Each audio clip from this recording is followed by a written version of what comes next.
కమలాన్వయరత్నదీపం ఆజానుబాహుం అరవిందదలాయతాక్షం రామం నిశాచర వినాశకరం నమామి. శ్రీరామ రామ రామేతి రమే రామే మనోరమే సహస్రనామ తత్తుల్యం శ్రీరామనామవరాననే. ఆపదామపహర్తారం దాతారం సర్వసంపదా లోకాభిరామం శ్రీరామం భూయో భూయో నమామ్యః. అంజనానందనం వీరం జానకీ శోకనాశనం కపీసమక్షహంతారం వందే లంకాభయంకరం. మనోజవం మారుతతుల్యవేగం జితేంద్రియం బుద్ధిమతాం వరిష్టం వాతాత్మజం వానరయూధముఖ్యం శ్రీరామదూతం శిరసా నమామి. యత్ర యత్ర రఘునాథకీర్తనం తత్ర తత్ర కృతమస్తకాంజలిం బాష్పవారి పరిపూర్ణలోచనం మారుతీం నమత రాక్షసాంతకం. పూజంతం రామ రామేతి మధురం మధురాక్షరం ఆరుహ్య కవితాశాఖం వందే వాల్మీకికోకిలం. సదాశివసమారంభాం శంకరాచార్యమధ్యమాం అస్మదాచార్యపర్యంతాం వందే గురుపరంపరం. యౌవని దివ్యచరితంబు యుగ యుగాలుగా ఈ జగతి జీవించియుండె. యౌవని ధర్మ జీవనము మానవ జాతికంత మార్గదర్శనమై. యౌవని దివ్య మంగళ స్వరూపముందన దేవతలంత తపించిపోదురు. యౌవని పరమ పవిత్రమానగానము పరమేశుడు సైతం పరితపించు. అట్టి ఆరాముని అట్టి శ్రీరాముని అట్టి నారాముని దివ్య చరణారవిందములకు నమస్సుమాంజలి ఘటించెదన్. శ్రీరామచంద్రుని చరణారవిందాలకు ప్రణమిల్లుతూ ఆత్మీయ బంధువులారా, 4వ రోజు వసంత పంచమి నవరాత్రుల సందర్భంగా జరుగుతున్న ఈ పరమ పవిత్ర రామ కథ కార్యక్రమానికి మీ అందరికీ స్వాగతం. చక్కటి సాయంకాలం, ఆహ్లాదకరమైన వాతావరణం. ఈ పుణ్యకాలంలో శ్రీరామచంద్రుడు జన్మించిన ఈ చైత్ర మాస పుణ్యకాలంలో మనం ఈ పుణ్యకార్యం మన అదృష్టం ఇందులో పాల్గొనడం. రాముని భజనతో ప్రారంభిద్దాం. నిన్ననే మనం చెప్పుకున్నట్టు భజన సాంప్రదాయం అద్భుతమైన ప్రక్రియ. మన పెద్దలు ఆరోగ్యం, ఆనందం అన్నీ కలిపి మనకు ఆచార వ్యవహారాల్లో అందించడం జరిగింది. ఇక్కడ ఏది పనికిరాంది కాదు. ఇక్కడ వంటైనా, పంటైనా, ఇంట్లో పండుగైనా ప్రతి దాంట్లో అద్భుతమైనటువంటి శాస్త్రీయ సైంటిఫిక్ నాలెడ్జ్ని ఏం చేస్తే మనకు ఆరోగ్యం కలుగుతుంది, ఏం చేస్తే ఆనందం కలుగుతుంది అని చెప్పి పెద్దలు పెట్టడం. భజన అనేది అద్భుతమైన, శరీరానికే కాదు మనసుకు, శరీరానికి రెండిటికి ఒక అద్భుతమైనటువంటి ఆధ్యాత్మిక భావనతో మనసు ప్రశాంతంగా ఉండడమే కాదు, శరీరంలో ఏమైనా రోగాలు ఉంటే కూడా తగ్గిపోతాయి, రుగ్మతలన్నీ పోతాయి. ఆనందాన్ని, ఆరోగ్యాన్ని అందించే అద్భుతమైన ప్రక్రియ భజన. ఎందుకంటే శరీరంలో ఉండే అన్ని భాగాల స్విచ్లు చేతులు, అరచేతిలో ఉంటాయి. కన్ను, గుండె, కిడ్నీ, లివరు అన్నిటికీ ఎవరికి ఏ రోగాలున్నా ఆక్యుపంచర్ అనేది ఒక గొప్ప థెరపీ ఉంది. ఇవన్నీ మన పూర్వీకులు మనకు అందించినాయి. ఎందుకంటే ఒక్కొక్క భాగంలో ఒక్కొక్క దానికి సంబంధించిన చక్రాన్ని ఒత్తడం వల్ల, యాక్టివేట్ చేయడం వల్ల ఆ భాగంలో ఉన్న రుగ్మత కూడా తగ్గిపోతుంది. అందుకే చప్పట్లు కొట్టడం అన్నది ఒక గొప్ప ప్రక్రియ. భారతదేశంలో మన పూర్వీకులు మనకు అందించినటువంటిది. క్లాస్ రూమ్లో టీచర్ పాఠం చెప్తే పిల్లలు చప్పట్లు, ఒక సమావేశంలో అద్భుతమైన ఒక మాట వింటే చప్పట్లు. అంటే మన పెద్దలు అందించింది మనకు చప్పట్లు కొట్టాలని. సంతోషకరమైన పరిస్థితి ఎప్పుడు వస్తే అప్పుడు చప్పట్లు. ఆడుకుంటే చప్పట్లు కొడతాం, బతుకమ్మ ఆట చప్పట్లు కొట్టుకుంటూ ఆడతాం. భజన అనేది వెనకటి ప్రతి ఊర్లో భజన ఉండేది. ఆ భజన చేసినప్పుడు చప్పట్లు కొట్టి పరవశంలో వాళ్ళు భజన చేయడం వల్ల వాళ్ళకు ఆరోగ్యం కలిగేది అని చెప్పి. అందుకే అద్భుతమైంది.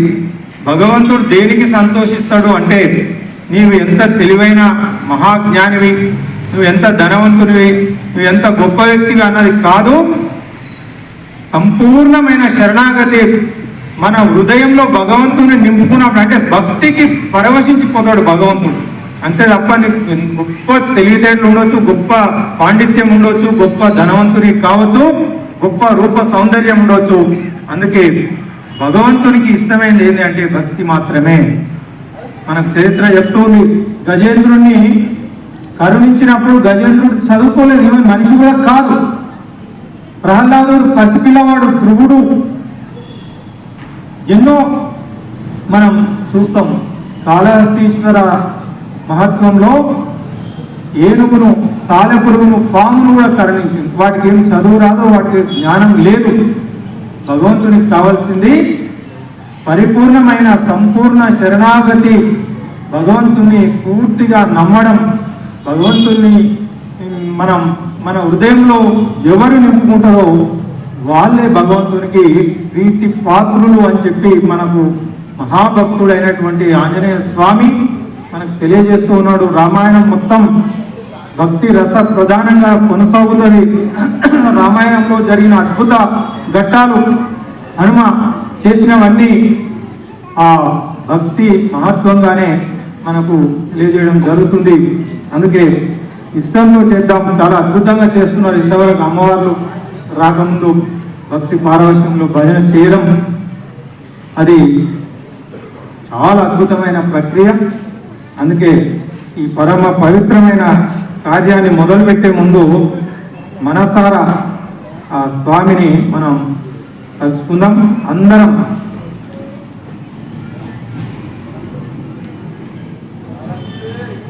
భాగవతంలో పోతన మహాత్ములు చెప్పడం,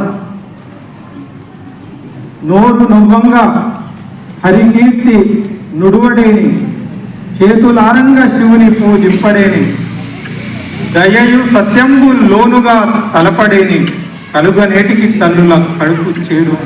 అలాంటి వాడు పుట్టి తల్లి కడుపు చెడగొట్టడానికి పుట్టడం తప్ప వాడు ఎందుకు పుట్టింది? నోరిచ్చింది ఎందుకు? నోరారా భగవంతుని ఒక్క మాట నోరు తెరిచి భగవంతుని ప్రార్థించని నోరెందుకు?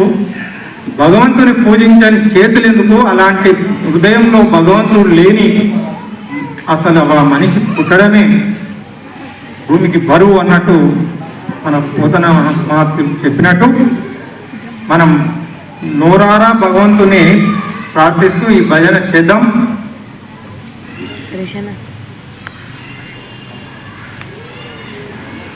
నేను వీడియో తీసుకున్నాను.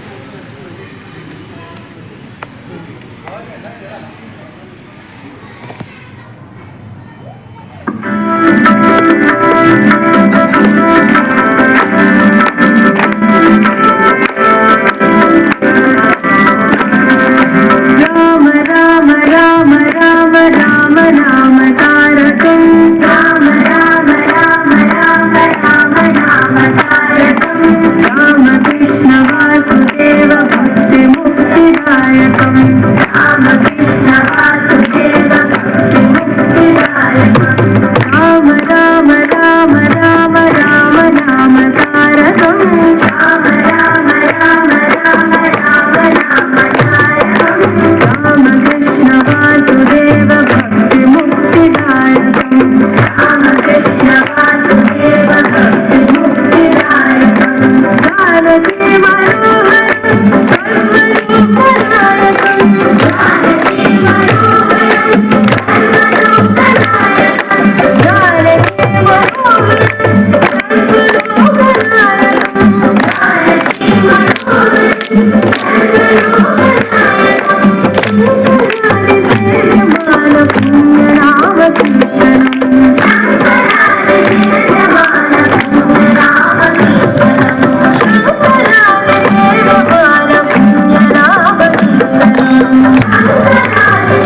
जय बोलो राजा रामचंद्र महाराज की जय बोलो सीता माता को जय बोलो लक्ष्मण स्वामी की जय बोलो बजरंग बली हनुमान की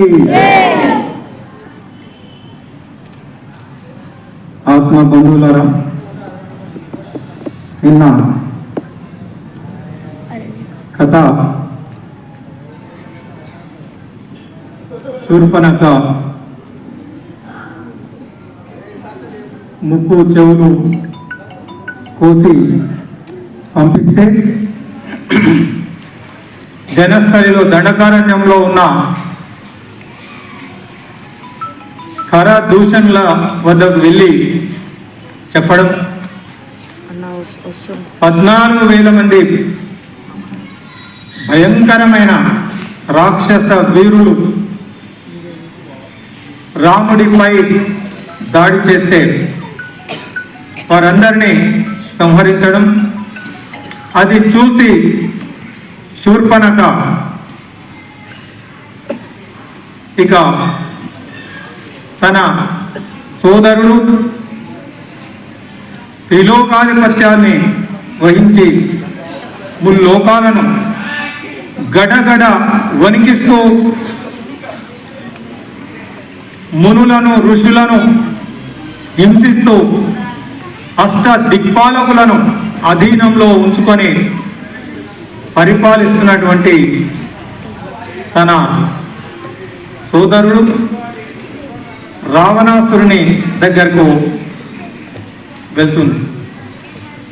రామాయణంలో రాముడు నాయకుడు, హీరో అయితే హీరో ఎలివేషన్ అంటాం. ఇప్పుడు ఈ సినిమా భాష, ఒక సినిమాలో హీరో గొప్పతనం తెలియాలంటే విలన్ కూడా అంతే స్ట్రాంగ్ విలన్ కూడా అవసరం.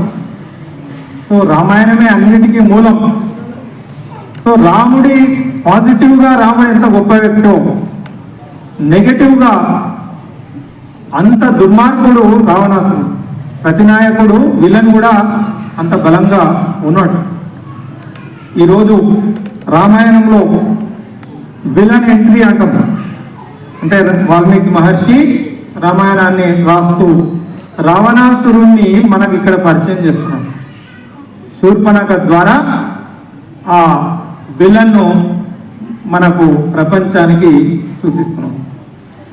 ఎవరయ్యా ఈ మహానుభావుడు అంటే, పూర్వం ఇది రామాయణంలో లేకపోయినా తర్వాత మనకు అనుసంధానం చేయడం జరిగింది వీళ్ళ వృత్తాంతాలు. పూర్వం వైకుంఠంలో విష్ణుమూర్తి ద్వారపాలకులు జయ విజయులు. ఒకసారి సనకస నందనులు చిన్న పిల్లలుగా వైకుంఠానికి వెళ్ళి విష్ణుమూర్తిని దర్శనం చేసుకోవాలని వాళ్ళు ప్రయత్నిస్తే ద్వారపాలకులుగా ఉన్న జయ విజయులు అడ్డుకుంటారు. వాళ్ళు కోపోద్రిక్తులై, మూర్ఖులారా, మా భగవంతునికి భక్తునికి మధ్య మీరు అడ్డుకోవడం ఏంటి? మీరు ఇక్కడ ఉన్న తగిన వ్యక్తులు కాదు, వెంటనే మీరు మృత్యులోకానికి అంటే భూలోకానికి వెళ్ళి జన్మించేదారు కాక అని చెప్పి శపిస్తారు. ఈ గొడవ చూసి లోపల ఉన్నటువంటి విష్ణుమూర్తి బయటకు వచ్చి జరిగిన విషయాన్ని తెలుసుకొని, అయ్యో ఎంత పొరపాటు జరిగింది, వీళ్ళు ద్వారపాలకులు మిమ్మల్ని అడ్డుకోవాల్సింది కాదు, కానీ వాళ్ళు చేసిన పొరపాటును క్షమించండి మహాత్ములారా అంటే, మంచిది, మరి శాపం అయితే వృధా పోదు, కానీ దానికి విమోచనాన్ని ఆలోచిద్దామని చెప్పి అనేక జన్మలు భూలోకంలో ఈ వైకుంఠానికి దూరంగా, శ్రీ మహావిష్ణువు దూరంగా మీరు అనేక జన్మలు ఎత్తగలుగుతారా? చాయిస్ ఇస్తాడు, 2. లేదా పరమ విష్ణు ద్వేషులుగా, దుర్మార్గులుగా 3 జన్మలు కోరుకుంటారా? మీ ఇష్టం అంట.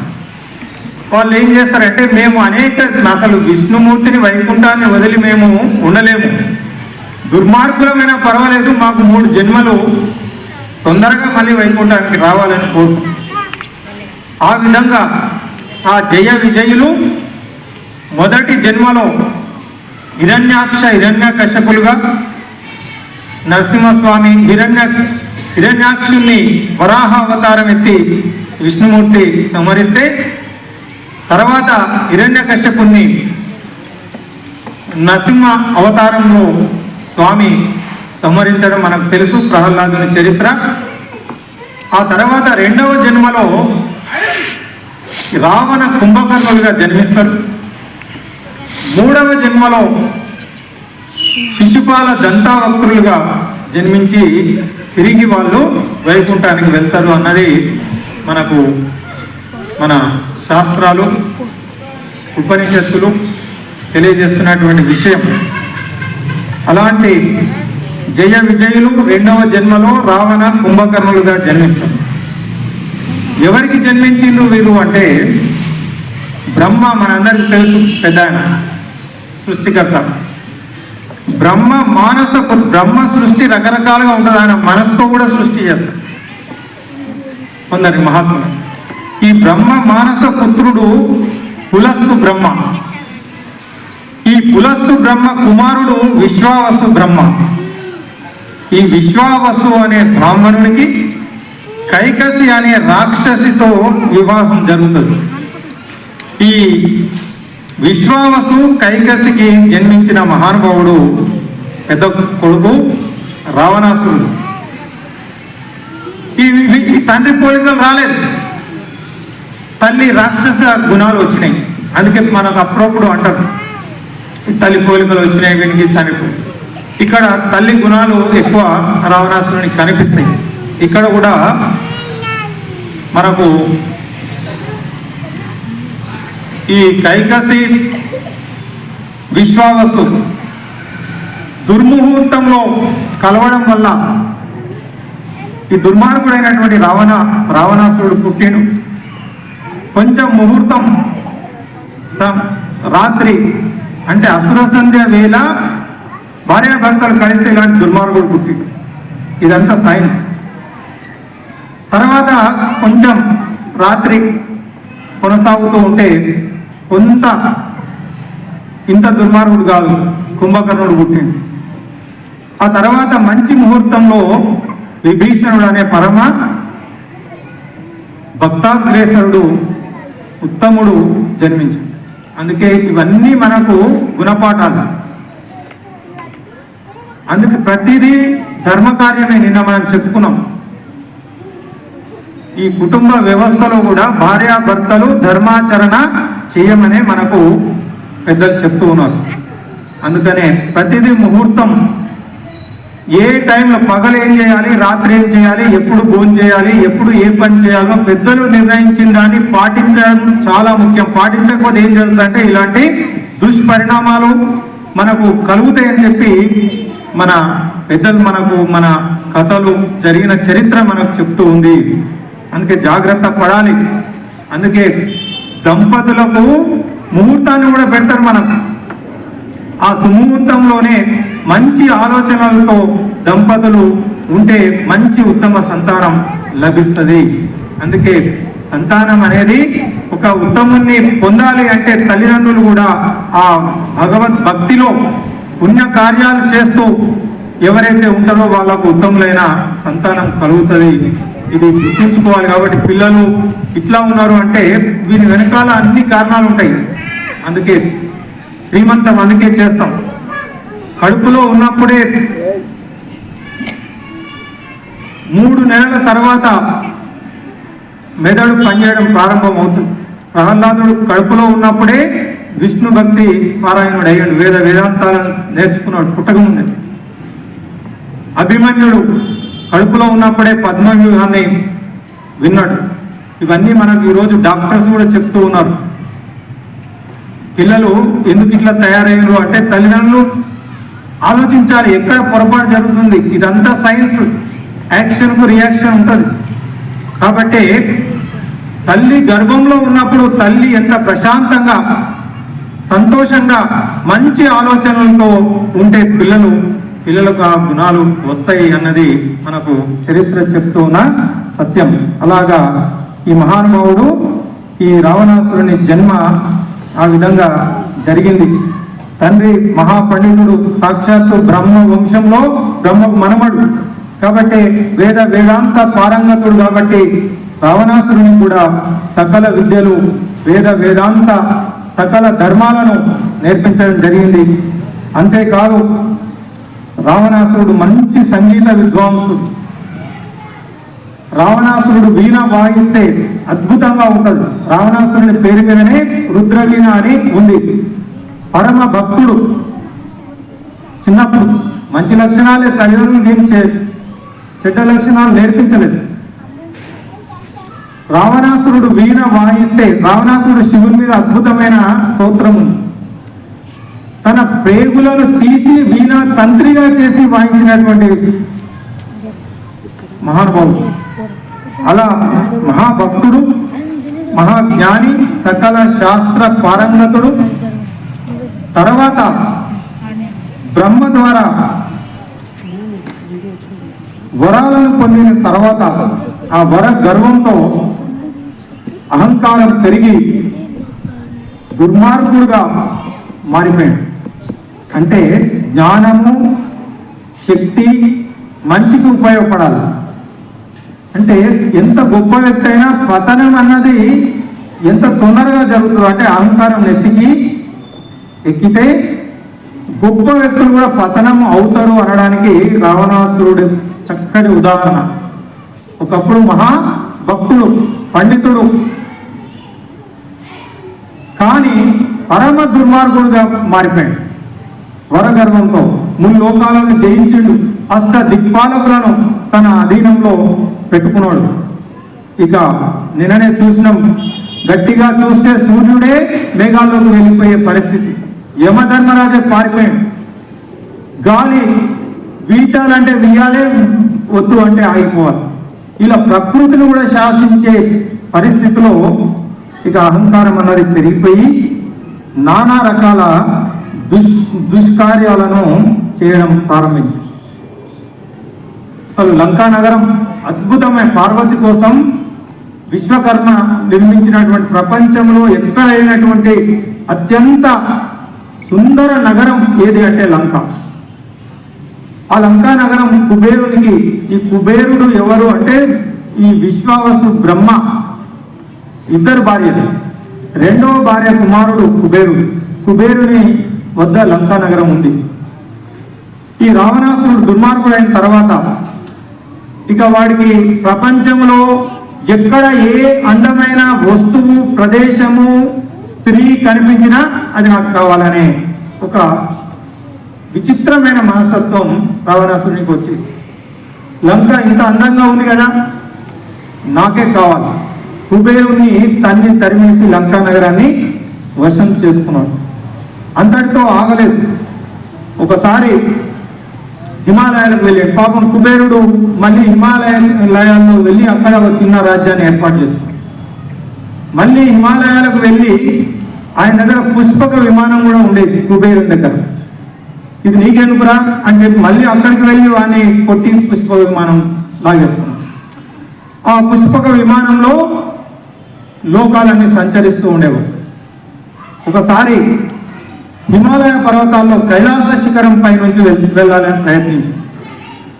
ఇప్పటికీ తెలుసు కైలాసం శిఖరం యొక్క మహత్వం ఎంత అంటే, కైలాస శిఖరం పైకి ఏ విమానం కూడా ఎగరలేదు. అక్కడ అంత శక్తి ఇంకా ఉంది. చైనా వాళ్ళు విశ్వ ప్రయత్నం చేస్తూ ఉన్నారు, ఏముంది ఇక్కడ రహస్యం అని ఎవరు తెలుసుకోలేకపోతే. కైలాస శిఖరం పైకి వెళ్ళడం అన్నది అసాధ్యం.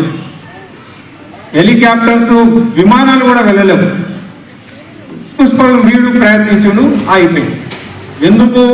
ఈ కైలాస శిఖరాన్ని ఎత్తుతా అని చెప్పి తన 10 చేతులు కింద పెట్టి దాన్ని ఎత్తే ప్రయత్నం చేసి అది కదులుతూ ఉంటే పరమశివుడు చూసి, ఎవడ్రా దుర్మార్గుడు ఈ కైలాసాన్ని ఎత్తే దుస్సాహసం చేస్తూ ఉన్నాడు అని చెప్పి పరమశివుడు తన కాలి గోటిని ఇట్లా ఒత్తిండట. శివుడెక్కడ వీడెక్కడ ఆ కాలు గోటి ఒత్తితే ఆ కైలాస పర్వతం కింద చేతులు నలిగిపోయినాయి. పర్వతం కిందకి వచ్చింది, ఆ పర్వతం కింద 10 చేతులు ఉండిపోయేసరికి గో అని చెప్పి విపరీతంగా ఏడుపు స్టార్ట్ చేసి కొన్ని వేల సంవత్సరాలు ఏడ్చాడు. ఇక ప్రపంచంలో అంత గొప్ప ఏడుపు ఎవరు ఏడ్చి ఉండరు. మీరు అరుంధతి సినిమా చూసి అందులో నుంచి వాడు ఏడుస్తూ ఉంటాడు. ఆ ఏడుపు వినలేక లోకాలన్నీ భయకంపితం అయిపోయినాయట. ఏడుపుని ఏమంటారు అంటే రవము అంటారు. రవము అంటే ఎవరు భరించలేనటువంటి ఏడుపు. ఆ ఏడుపులలో కూడా చాలా రకాలు ఉంటాయి. కొందరు ఏడుపు భరించలేం మనం, కొందరు ఏడుపు బాగానే ఉంటుంది. కొందరు అత్తదస్త కూడలు పెట్టినాడు, అవి వేరే ఉంటాయి, ఏడవాళ్ళ వద్దా అని. కానీ వీని ఏడుపు ఎట్లా ఉందంటే వినే వాళ్ళే భరించలేకపోతున్నారు. అన్ని లోకాలు చెవులు మూసుకున్నారు. ఏంటి అసలు ఈ భయంకరమైన ఏడుపుకు మేము భరించలేకపోతున్నాం, పరమేశ్వర వీటిని వదిలిపెట్టి. అప్పుడు వదిలిపెట్టి, అందుకే ఆయనకు దశకంఠుడు అని పేరు. ఈ రావణాసురుడు ఎందుకు వచ్చిందంటే రవము అంటే ఏడుపు, మామూలు ఏడుపుగా చెప్పినాడు. అప్పటి నుంచి ఆయన పేరు రావణుడు, అంటే అతి భయంకరంగా ఏడ్చిన వాడు అని అంటారు. అది వానికి నచ్చింది, అదే పెట్టుకున్నాడు. అట్లా అలాంటి రావణాసురుడు అనేక దుర్మార్గమైన పనులు చేస్తూ ఒకప్పుడు నాగలోకంపై దాడి చేసి తక్షకుని భార్యను కూడా అపహరించి తీసుకొచ్చారు. వేలాది మంది, ఒక సీతమ్మనే కాదు, చాలా మంది మాట్లాడతారు, ఒక్క తప్పు కాదు. అందుకే ఆయన గురించి మనం తెలుసుకోవాలి. తక్షకుని భార్యను అపహరించి మరొకసారి హిమాలయ ప్రాంతంలో విహరిస్తూ ఒక ఉద్యానవనంలో విహరిస్తూ అక్కడ రంభ అనే ఒక అమ్మాయి, అప్సరస అంటే చాలా అందంగా ఉండే వాళ్ళని అప్సరస. ఆమెను చూసి బలాత్కరించింది. ఆమె వేడుకుంది, అయ్యా నేను ఎవరనుకుంటున్నావు, నీ తమ్ముడు కుబేరుని కొడుకు భార్యను, అంటే నీకు కోడలు అంటే కూతురుతో సమానం. పంచమాతృకలు, పితృలు, పంచకుమార్, మనకు శాస్త్రం చెప్తుంది కోడలు కూడా కూతురుతో సమానం. కాబట్టి అత్తమామలు కోడల్ని కూతురులాగా చూసుకోవాలి. శాస్త్ర ప్రకారం నేను కూతుర్ను నీకు నన్ను వదిలిపెట్టు అంటే కూడా దుర్మార్గుడు వదిలిపెట్టకుండా ఆ రంభను బలాత్కరిస్తుంది. ఆమె ఏడ్చుకుంటూ వెళ్ళి జరిగింది నల కుబేరునికి చెప్తుంది. కుబేరుని కొడుకు నల కుబేరుడు, ఇట్లా జరిగింది, మీ పెదనాన్న దుర్మార్గుడు ఈ పని. నల కుబేరుడు శపిస్తాడు, ఒరి దుర్మార్గుడా, వావి వరస లేకుండా కూడా నువ్వు ఇట్లా ప్రవర్తిస్తున్నావు, ఇంత అహంకారం, ఇంత కామోద్రేకంతో పశువు కంటే హీనంగా ప్రవర్తిస్తున్నావు. కాబట్టి 1000 మందిని ఇట్లా నువ్వు చెరబెట్టినావు. ఇక్కడితో ఇది ఆగిపోవాలి. ఇప్పటి నుంచి నువ్వు ఏ స్త్రీని బలవంతంగా అనుభవించాలనుకుంటే తల పలిగి చస్తావు కాక అని చెప్పి శపిస్తాడు. అది కారణం. అందుకే దాదాపు సంవత్సరం సీతమ్మను అశోకవనంలో ఉంచి కూర్చున్నాడా, వాడు చాలా మంచోడు, ఏమీ చేయలేదు కదా, ఇలాంటి పిచ్చి మాటలు మాట్లాడతారు. ఎందుకు చేయలేదు అంటే సస్తాడు కాబట్టి చేయలేదు, అంతే తప్ప రావణాసుడు చాలా మంచి హృదయంతో సీతమ్మను ముట్టుకోలేదు. ముట్టుకున్నాడు, నానా హింసించేది తీసుకుపోయాడు, ఇప్పుడు చూస్తాం కదా. అంతేకాదు, ఎలాంటి మహానుభావుడు అంటే అనేక 1000 మంది స్త్రీలను చెరబట్టిన దుర్మార్గుడు, కామాంధుడు. శూర్పణఖ సీతమ్మ అందం గురించి చెప్పగానే మోసంతో సీతమ్మను అపహరించిన నీచుడు. పోని యుద్ధం చేసి మహావీరుల్లాగా ఎత్తుకొని పోయినా ఆ వీరుడు అనడానికి కూడా వీల్లేదు కదా. వీరుడైతే యుద్ధం చేసి ధైర్యంగా ఎత్తుకొని పోయి ఉండాల్సి, వీరుడు కూడా కాదు. ఎందుకంటే పూర్వం ఒకసారి రావణాసురుడు దక్షిణ భారతదేశానికి వచ్చి నర్మదా నది తీరాన కొన్ని మంచి పనులు కూడా చేస్తాడు. సంధ్య కాలంలో భగవంతుని ప్రార్థించడం, అక్కడ దిగి ఆ ఇసుకలో సైకత లింగాన్ని చేసి లింగానికి పూజ చేస్తాం. అదే సమయంలో నర్మదా నదిలో కార్తవీయార్జునుడు 1000 చేతులు ఉంటాయని తన భార్యలు ఆ నదిలో స్నానం చేస్తున్నాం, నర్మదా నది. ఆ భార్యలో ఒక విచిత్రమైన ఆలోచన కలిగింది. అయ్యా, నీకు 1000 చేతులు ఉన్నాయి కదా, ఈ నర్మదా నదిని నీ చేతులు అడ్డం పెట్టి ఆపగలుగుతావా? అదెంత పని అని చెప్పి 1000 చేతులు అడ్డు పెడితే అది ఒక డ్యామ్ లాగా అయిపోయింది, కట్టలాగా అయిపోయి ఏమైపోతుంది, నదికి అడ్డం కట్ట పెడితే నీళ్ళన్నీ వెనుకకు వచ్చేస్తాయి. ఆ వెనుకకు వచ్చేసి రావణాసురుడు ఆ ప్రార్థన చేయాలని తయారు చేసుకున్న సైకత లింగం అంటే ఇసుక లింగం, ఆ నీళ్ళు వచ్చేసరికి ఏమైపోతుంది, ఇసుకలో ఆ లింగం కొట్టుకుపోయింది. అప్పుడు రావణాసురుడు, ఎవడ్రా ఈ దుర్మార్గుడు, నేను ప్రార్థన చేయాలనుకున్న లింగానికి ఈ నీళ్లు ఎవడు నర్మదా నదిలో అడ్డు పెడుతూ ఉన్నాడు అని వచ్చి చూసి కార్తవీయార్జుని పైకి యుద్ధానికి వెళ్తాడు. కార్తవీయార్జునుడు, ఎవడ్రా నువ్వు, 10 తలలు కళ పురుగా అని చెప్పి ఒక చిన్న పురుగును పట్టుకున్నాడు. రావణాసురుడిని పట్టి తీసుకెళ్లి బంధించి జైల్లో వేస్తాడు. అంటే కార్తవీయార్జునుడు పరాక్రమం మనం ఊహించుకోవచ్చు. రావణాసురుడిని ఒక పురుగులాగా లేపి తీసుకుపోయి అక్కడ పడేసి ఓ అని చెప్పి ఏడిస్తే ఆ బ్రహ్మ వచ్చి మళ్ళీ బ్రతిమిలాడి విడిపిస్తాడు. ఇలాంటి కార్తవీయార్జునుడు చేత పరాభవించబడ్డాడు. ఈ కార్తవీయార్జునుడు జమదగ్ని పరశురాముని తండ్రిని చంపేస్తాడు. చంపేస్తే పరశురాముడు 1000 తలలు ఉన్నటువంటి కార్తవీయార్జునుడి పైన యుద్ధం చేసి కార్తవీయార్జునుడిని సంహరించిన మహావీరుడు పరశురాముడు. ఆ తర్వాత కార్తవీయార్జునుడి కొడుకులు జమదగ్ని తల్లి ఆశ్రమం పైన దాడి చేస్తారు. వాళ్ళ తల్లిపైన, పరశురాముని తల్లిపైన.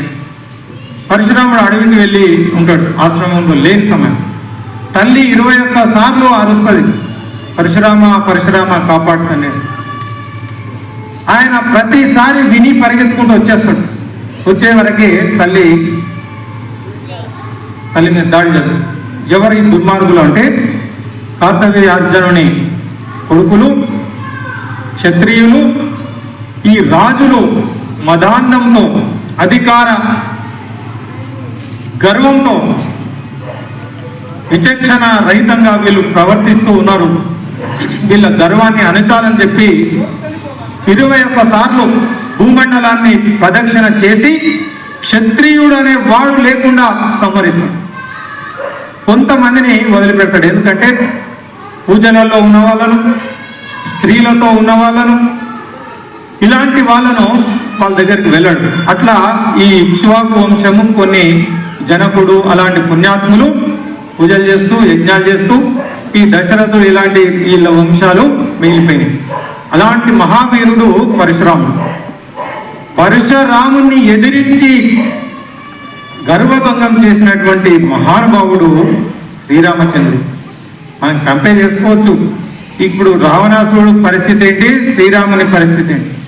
అలాంటి మహా వీరుడు రామచంద్రుడు. ఇక ఇది ఇంతే కాదు, పూర్వం ఒకసారి వాలి దగ్గర కూడా వెళ్తాడు.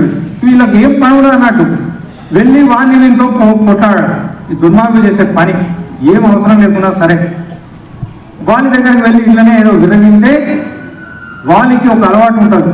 ప్రాతకాలంలో 4 గంటలకు లేచి ఈ 7 సముద్రాలలో స్నానం చేసి వచ్చి ఏదో చేస్తాడు. ఆయన అరే ఆగురా, నేను స్నానం చేసి వస్తా అని చంకలో ఇరికించుకొని రావణాసురుడిని 7 సముద్రాలలో ముంచి తీసుకొచ్చి పడేసినట్టు. అప్పుడు లొంగిపోయి, అయ్యా తప్పైంది, ఇప్పుడు మన ఇద్దరం ఫ్రెండ్స్ అని చెప్పి రావణుడు వాలి స్నేహితులు అయిపోయింది. స్నేహితులు అయిపోయి ఇద్దరు అందమైన స్త్రీ నీకు దొరికినా మన ఇద్దరం పంచుకోవాలి, ఇలాంటి ఒప్పందం ఇద్దరు. అంటే ఆయన ఎలాంటి ఉపయోగంతో మనకు ఈ సంఘటనలన్నీ విన్న తర్వాత ఈ రావణాసురుడు ఏ ధర్మాన్ని పాటించలేదు. మంచి చెప్పాలనుకుంటే తమ్మున్నే ఇంట్లో నుంచి వదిలి విభీషణుని వెళ్ళవద్దు. దూతగా వచ్చిన హనుమంతుని అంగదుని చంపాలనుకున్నాడు. అంటే రాజధర్మాన్ని కూడా పాటించని నీచుడు. సకల వేదాలు ధర్మాన్ని తెలుసుకుంటే రామునికి తెలుసు, రావణునికి తెలుసు. రాముడు ఆచరిస్తాడు, రావణాసురుడు ఆచరించాడు. దుర్యోధనుడు కూడా అదే చెప్తాడు శ్రీకృష్ణునితో, నాకు ధర్మం తెలియదు అనుకుంటున్నావా, తెలుసు కానీ ఆచరించను. జానాతి ధర్మం నా ఆచరతే, నాకు ధర్మం అంతా తెలుసు అంటే మూర్ఖులు ఇట్లనే మాట్లాడతారు. అన్నీ తెలుసు కానీ ఆచరించని దుర్మార్గులు అన్నట్టు వీళ్ళు. రావణాసురుడు చనిపోయిన తర్వాత మండోదరి వస్తుంది శవాన్ని చూడడానికి. వస్తూ ఉంటే రాముడు పక్కనే ఉంటాడు. మండోదరి వస్తూ ఉంటే ఆమె నీడ రాముని పైన పడుతూ ఉంటే శ్రీరామచంద్రుడు లేచి దూరంగా జరుగుతుంది. చూస్తారు ఎందుకు రాముడు లేచి పోతున్నాడు అంటే, అమ్మ మీ నీడ ఆయన పైన పడుతూ ఉంది, అందుకే రామచంద్రుడు శ్రీరామ ప్రభువు పక్కకు జరుగుతుంది. That is Srirama, that is the character of Rama. అంటే పరస్త్రీని తల్లిగా భావించడం, పరస్త్రీ నీడ కూడా రాముని మీద పడకుండా చూసుకున్నటువంటి పరమ పవిత్రమైన అవతారం రామచంద్రుడు. అప్పుడు అనుకుంటుంది, అవును ఎంత దుర్మార్గుడు. మండోదరి తక్కువ కాదు, పంచకన్యలలో ఒకరు, సీతమ్మకు ఏమాత్రము తక్కువ లేదు. అందుకే రావణాసురుడు దుర్మార్గుడైన రావణాసురుని భార్య మహాపతివ్రతల్లో లెక్కించబడ్డది. వాలి ఎంత దుర్మార్గుడైన వాలి భార్య పంచకన్యలు. రామాయణంలో మనకు పంచకన్యలు నలుగురు రామాయణంలో కనిపిస్తారు. సీతమ్మ అంటే వీళ్ళంతా అయోనిజలు. సీతమ్మ, రావణాసుని భార్య మండోదరి, వాలి భార్య తార, గౌతమి భార్య అహల్య. నలుగురు మహాపతివ్రతలు పంచకన్యలు రామాయణంలోనే ఉన్నారు. ఇక ద్రౌపది మహాభారతంలో కనిపిస్తుంది. అంటే వీళ్ళు మామూలు స్త్రీలు కాదన్నట్టు, పరమ పవిత్రమైనటువంటి అద్భుతమైన జన్మ ఎత్తినటువంటి మహాసాధ్వి మనులు. అంటే రావణాసుడు దుర్మార్గుడైనా కూడా భార్య మాత్రం మహాపతివ్రత. అప్పుడు అనుకుంటుంది, అవునా దుర్మార్గుడా, నీకేం తక్కువ, మండోద నేను భార్యగా ఉండగా నీకు ఏం దుర్బుద్ధిరా ఇది, ఇంతమందిని చెరబట్టి ఇప్పుడు కొడుకులను చంపుకున్నావు, తమ్ముళ్ళని చంపుకున్నావు, మొత్తం సర్వనాశనం చేసుకున్నావు, ఇదే దుర్బుద్ధి కదా, రాముల్లాగా నువ్వు ఉంటే ఈ కర్మ నీకు పట్టేది కాదు అని చెప్పి, ఇది ఇలాంటి వ్యక్తి రావణాసురుడు. ఇప్పుడు మన మిత్రులు కానీ తెలిసి తెలియక of knowledge is always dangerous అన్నట్టు రామాయణం చదవకుండా వినకుండా రావణాసురుడి గురించి చాలామంది ఈరోజు ఇష్టం వచ్చినట్టు మాట్లాడుతూ ఉండడం మనం చూస్తూ ఉంటాం. మాకు దేవుడు అని చెప్పి మేము రావణాసురుడిని పూజిస్తామని చెప్పి ఇలాంటి వ్యక్తిని మనం ఎట్లా సమర్థిస్తే మనకు కూడా అవే గుణాలు ఉంటాయి. మన భార్యను ఎవరైనా అపహరిస్తే నువ్వు అట్లే పూజ చేస్తావు. ఎవరైనా మనకు అందమైన మన వస్తువులను అపహరిస్తే వాడిని అలాగే పూజిస్తాం. ఎట్లా సమర్థిస్తాం? అవి సమర్థిస్తే ఆ గుణాలను కూడా మనం సమర్థిస్తున్నాం. అందుకే రావణాసురుడు చెడుకు, దుర్మార్గానికి ప్రత్యేక పరాకాష్ట. ఇలాంటి మహానుభావుడు కాబట్టి మనకు వాల్మీకి రామాయణంలో రావణాసురుని ప్రారంభం, శూర్పణఖ వెళ్ళింది. రావణాసురుడు లంకా నగరంలో సింహాసనం పైన ఆసీనుడై ఆ అందగత్తెలు నాట్యం చేస్తూ ఉంటే, ఆ మధు ప్రాణం చేస్తూ, ఆ వ్యసనాలకు బానిసై తూలిపోతూ ఒక అతీతమైన ఆనందాన్ని అనుభవిస్తూ ఉన్నాం. ముక్కు చెవులు కోసి ఆ శూర్పణఖ రావణాసురుని దగ్గరికి వచ్చింది. రావణుని చెల్లెలు కాబట్టి రావణాసురుని గురించి మనకంటే అందరికంటే బాగా శూర్పణఖకు తెలుసు, వీడు ఎట్లాంటి వ్యక్తి, వీడు ఎంత దుర్మార్గుడు.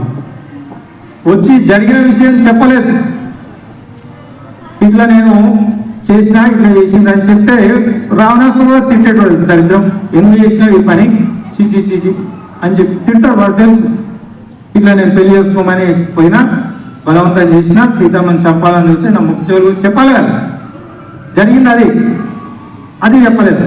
చెప్పకుండా ఇంకా హితబోధ చేస్తుంది. ఒరే నువ్వు అసలు ఏమైనా బుద్ధి జ్ఞానం ఉందా, నీకు ఏం జరుగుతుందో తెలుసుకుంటున్నావు? అసలు రాజుగా ఎట్లా పరిపాలన చేస్తున్నావురా నువ్వు? జనస్థానంలో దండకారణ్యంలో 14,000 మంది నీ తమ్ముడు కరదూషణలతో సహా సంవరించబడితే నీకు సమాచారం కూడా లేదా? ఏం పరిపాలన చేస్తున్నావురా నువ్వు? నీ గూఢచార వ్యవస్థ లేదా?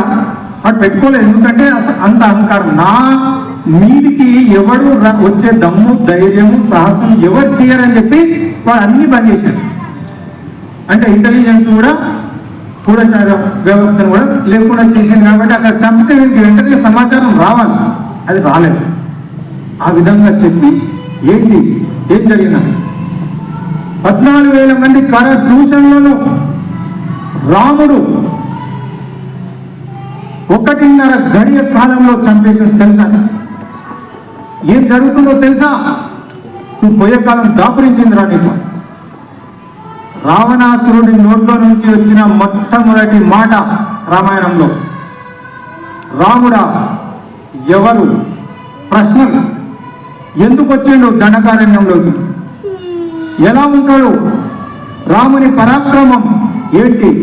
ఈ క్వశ్చన్స్ వేసేసి రాముడు అప్పుడు మాత్రం బాగా చెప్తుంది రాముని గురించి. ఎందుకంటే రాముడు అంటే బాగా ఇష్టం కదా, ఆజానుబాహుడు, ప్రపంచంలో మహావీరుడు. అసలు 14,000 మంది శవాలను చూసినా కానీ ఆయన చంపడం మనకు కళ్ళకు కనిపించలేదు. ఆయనతో పాటు లక్ష్మణుడు, ఇంచుమించు ఆయనతో సమానంగా బల పరాక్రమాలు ఉన్నటువంటి వ్యక్తి లక్ష్మణుడు.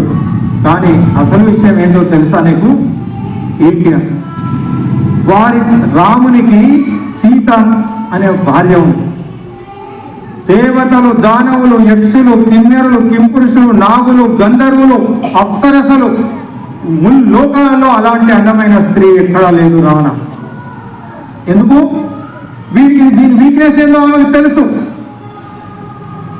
దీని గురించి చెప్తే తప్ప వాడు ప్రతీకారాన్ని తీర్చుకోవాలనుకోడు. అందుకనే ఈ దుర్మార్గులు ఎట్లా మాట్లాడతారో మనకు శూర్పణఖ ద్వారా తెలుసు. జరిగిన విషయం ఒకటైతే జరిగినట్టు చెప్పకుండా వాణ్ణి రెచ్చగొట్టి ఏ మాట చెప్తే రావణుడు ఉద్రేకానికి లోనై వెంటనే వెళ్ళి ఆ సీతమ్మను వాళ్ళ మీద ఏదో ఒక దాడి చేయాలి. కాబట్టి చెల్లెలికి అవమానం జరిగిందంటే కూడా వాడు పట్టించుకుంటాడు లేదు, చూస్తాం అని చెప్పే పరిస్థితి.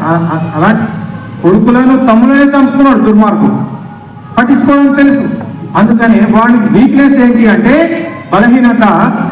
అందమైన వస్తువు కానీ అందమైన స్త్రీ కానీ చెప్తే వాడు చిత్తకార్తె కుక్క కంటే హీనంగా ఇక మరు క్షణమే లేచి పరిగెత్తాలి. ఆ విధంగా నోటితో చెప్పలేనంత ఒక చెల్లెను, ఒక అన్నతో, ఒక స్త్రీ నక్క శిఖ పర్యంతం అంటే తల వెంట్రుక నుంచి కాలి గోటి వరకు సీతమ్మ అందచందాలను వర్ణిస్తుంది. ఇక ఆ మాటలు వింటూ ఉంటే వాడు ఒక్క క్షణం ఇప్పుడు సీత లేకపోతే నేను ఉండలేను అనే పరిస్థితి తీసుకొస్తాడు. వెంటనే బయలుదేరుతాడు. బయలుదేరి పుష్పక విమానం తీసుకొని మారీచుని ఆశ్రమానికి చేరుకుంటాడు. అక్కడ దిగి ఆశ్రమం లోపలికి వెళ్ళి నడు మారీచా అంట. ఎక్కడికి రాను? మారీచుడు వీరికి మామైతే ఎక్కడికి రమ్మంటే రావాలి, క్వశ్చన్ వేయడమే. అది చెప్పురా, ఎందుకు ఇంత తొందరపడుతున్నా? ఎక్కడ? ఎవడో రాముడట, రాముని భార్య అతిలోక సౌందర్యవతి సీత. వెంటనే మనం అపహరించి తీసుకురావాలి.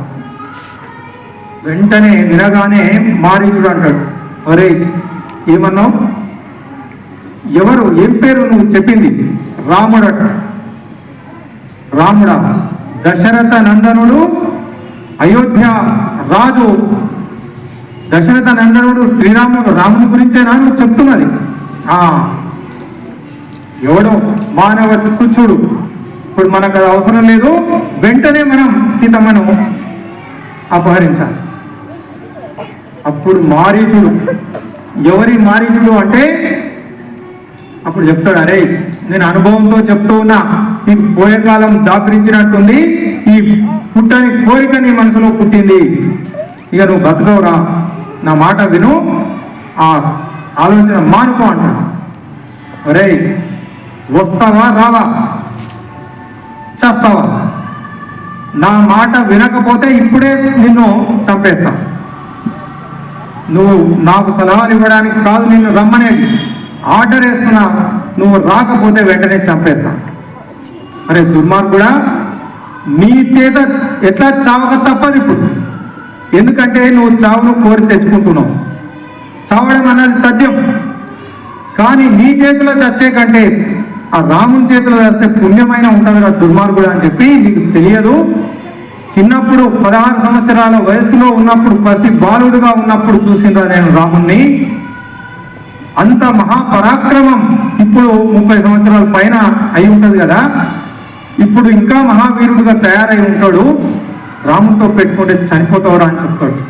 నీకెట్లా తెలుసు అంటే, పూర్వం మేము మా తల్లి తాటకి, మా సోదరుడు సుబాహు మారీచులం, మేమంతా ఆ తాటక వనంలో మేము ఈ దుర్మార్గాలు చేస్తూ ఉంటే, మునుల ఋషుల యజ్ఞాలు ఆపుతూ ఉంటే, అక్కడ విశ్వామిత్రుని యాగరక్షణకు అప్పుడు రాముడు లక్ష్మణుడు రావడం జరిగింది. ఆ యాగరక్షణలో మొదటి బాణం పాపం చంపకుండా వదిలిపెట్టిండు. ఆ బాణం నా వెంట వస్తూ ఉంటే దాన్ని చూస్తూ చూస్తూ రాముని బాణం రాముని బాణం రాముని బాణం అని ఆ బాణాన్ని చూస్తూ పరిగెత్తు పరిగెత్తు పరిగెత్తి పరిగెత్తి లంకానగరం వచ్చి పడిపోయినా నేను. ఆ రామ రామ భయంతో రామ రామ రామ అని అనడం వల్ల నా దుర్మార్గం అంతా పోయి నేను సాధువుగా మారిపోయి భక్తునిగా ఆశ్రమాన్ని కట్టుకొని ఇక్కడ బతుకుతూ ఉన్నా నేను. అంటే రామనామము అంత గొప్పది. భక్తి రకరకాలుగా ఉంటుంది. కామోద్రేకత గోపికలు, భయమునన్ను కంసుడు, వైరి కళా సామాగ్రిని శిశుపాల ముఖ్య నుపతులు, సంబంధులై విష్ణులు, ప్రేమన్ నీరలు, భక్తి మేము ఇది చక్రింగంటిని ఎట్లయిన ఉద్ధా మధ్యాహ్న హరి చందన్ వచ్చు దాత్రీశ్వర అని చెప్పి నారదుడు ధర్మరాజుతో చెప్తాడు. పరశుర యాగంలో కృష్ణుడు శిశుపాలుని చంపితే శిశుపాలుని ఆత్మ శ్రీకృష్ణుడు ఐక్యమవుతుంది. ధర్మరాజుకు ఆశ్చర్యమవుతుంది, ఇంత దుర్మార్గుడైన శిశుపాలుడేంటి పరమాత్మలో ఐక్యం కావడం ఏంటి, ఈ మహాభాగ్యం ఎట్లా కలిగింది మహాత్మా నారద మహర్షి అని అడిగితే, అయ్యా నీకు తెలియదు, ఇందాక చెప్పుకున్నాం కదా, ఈ శిశుపాలుడు దంతావక్రులు ఎవరు అంటే జయ విజయులు 3వ జన్మ, అందుకే వారికి భగవంతుల్లో కలిసే మహద్భాగ్యం లభించింది అని చెప్పి భగవంతుని చేరుకోవడానికి అనేక మార్గాలు ఉన్నాయి. గోపికలు కామంతో శ్రీకృష్ణుని ఆరాధించారు. కంసుడు లాంటి రాజులు భయంతో దేవుణ్ణి తప్ప మనసులో గాలి వీస్తే కూడా శ్రీకృష్ణుడు ఎక్కడి నుంచి వస్తున్నాడో, అన్నం ముందు పెడితే కూడా ఇందులో కూడా కృష్ణుడు ఉన్నాడేమో అని చెప్పి చివరికి కంసుని పరిస్థితి ఎట్లా ఉందంటే భయంతో మనసు నిండా శ్రీకృష్ణుడే. అట్లా భయంతో కూడా భగవంతుని చేరుకున్నారు దుర్మార్గుడు. వైరంతో శిశుపాలుడు శ్రీకృష్ణుని శత్రువుగా భావించి నానా రకాలుగా దూషిస్తాడు. ఇట్లా వైరంతో శిశుపాలుడు, ప్రేమ సంబంధులై విష్ణులు, యాదవులేమో బంధుత్వం, కృష్ణునికి బంధువులు కాబట్టి వాళ్ళకు కూడా గొప్ప అవకాశం మహద్భాగ్యం లభించింది. ఇక ప్రేమతోని మీరు పాండవులు, కృష్ణుడు అంటే మీకు అమితమైన ప్రేమ, సో ప్రేమతో కూడా భగవంతుని పొందిండ్రు. ఇక మాలాంటి మునులు ఋషులు, నారదుడు చెప్తూ ఉన్నాడు, మునులు ఋషులు భగవంతుని భక్తితోటి మేము చేరుకుంటాము. ధర్మరాజా, ఇట్లా ఏ విధంగానైనా మీరు తీవ్రంగా ప్రయత్నం చేస్తే భగవంతుని చేరుకోవచ్చు అని చెప్పడం ఇక్కడ మనకు ఈ రావణాసురుడు ఆ విధంగా ఈ భయంతో ఈ మారిచు సాధువుగా మారిపోయాడు. ఇక ఎంత చెప్పినా మూర్ఖుడు కదా, మూర్ఖులు ఎవరు చెప్పినా వినరు. రావణాసురుడు పరమ మూర్ఖుడు. వస్తావా చస్తావా అంటే నీ చేతిలో చచ్చే కంటే రాముని చేతిలో చస్తే నాకు పరమ పదం లభిస్తుంది అని చెప్పి బయలుదేరారు. ఇక మీకు తెలుసు, అద్భుతమైన బంగారు జింకగా మారిపోతాడు. అప్పటి వరకు కని విని ఎరగనటువంటి స్వరూపం, చూస్తే ఆకర్షణ ఎవ్వరికి. అసలు సీతమ్మ ఏంటి కోరుకోవడమే. సీతమ్మ గురించి వింటే కళ్ళలో నీళ్ళు వస్తాయి. అరణ్యవాసం రామునికి ఒక్కడికే. కైకేయి కోరుకుంది సీతమ్మను అడవికి వెళ్ళమని కోరుకోలేదు, ఒక రాముణ్ణి అడవికి వెళ్ళమని కోరుకుంది. కానీ సీతమ్మ దగ్గరికి వచ్చి రామచంద్రుడు ఇట్లా జరిగింది, ప్రమాణ స్వీకారం లేదు, పట్టాభిషేకం లేదు, అరణ్యవాసం 14 సంవత్సరాలు నేను అరణ్యవాసం చెయ్యాలి, వెళ్తూ ఉన్నా, సీత నువ్వు జాగ్రత్తగా ఉండు, ఎండ కన్ను ఎరుగని రాజకుమారివి కదా, ఇక్కడ నేనుంటే పరిస్థితి వేరు. ఇక రేపటి నుంచి భరతుడు రాజు, నీ మరిది అని చెప్పి ఇంతకుముందు మాట్లాడినట్టు పరిహాసం చేసి ఉండొచ్చు, నవ్వుకుంటూ ఉండొచ్చు, ఇప్పుడు అట్లా ఉండొద్దు సీత. భరతుడు మహారాజు, ప్రోటోకాల్ పాటించాల్సి వస్తుంది. భరతుని రాజు కాబట్టి గౌరవించాలి, నువ్వు జాగ్రత్త ఉండు అని చెప్తూ ఉంటే, ఏంటి నాకెందుకు చెప్తున్నావు? చెప్తున్నా కదా నేను 14 సంవత్సరాలు అడవికి వెళ్ళాలంట, నేను వస్తాను, నీకు తట్టుకోలేవు. అరణ్యం అంటే, అరణ్యవాసం అంటే అతి భయంకరమైన జీవితం అది. ప్రకృతి వైపరీత్యాలు, అగ్నిపర్వతాలు, తుఫాన్లు, క్రూర మృగాలు, భూత ప్రేత పిశాచాలు, ఆహారం కూడా దొరకని పరిస్థితి కూడా ఉండొచ్చు. నువ్వు సుకుమారివి కదా, నువ్వు తట్టుకోలేవు సీత, నువ్వు ఇక్కడే ఉండు అంటే సీతమ్మ, ఆహా మా తండ్రి చాలా పొరపాటు చేసిండు నీకు పెళ్లి చేసి, నువ్వు పురుషుని అని భ్రమించి నాకు పెళ్లి చేసి, ఇప్పుడు నాకు అర్థమవుతుంది నువ్వు ఒక నపుంసకంలాగా మాట్లాడుతున్నావు. మనకు ఇలాంటి పరిస్థితులు వింటే సీతమ్మ ఎందుకు అంత దిగజారి మాట్లాడింది అనిపిస్తుంది.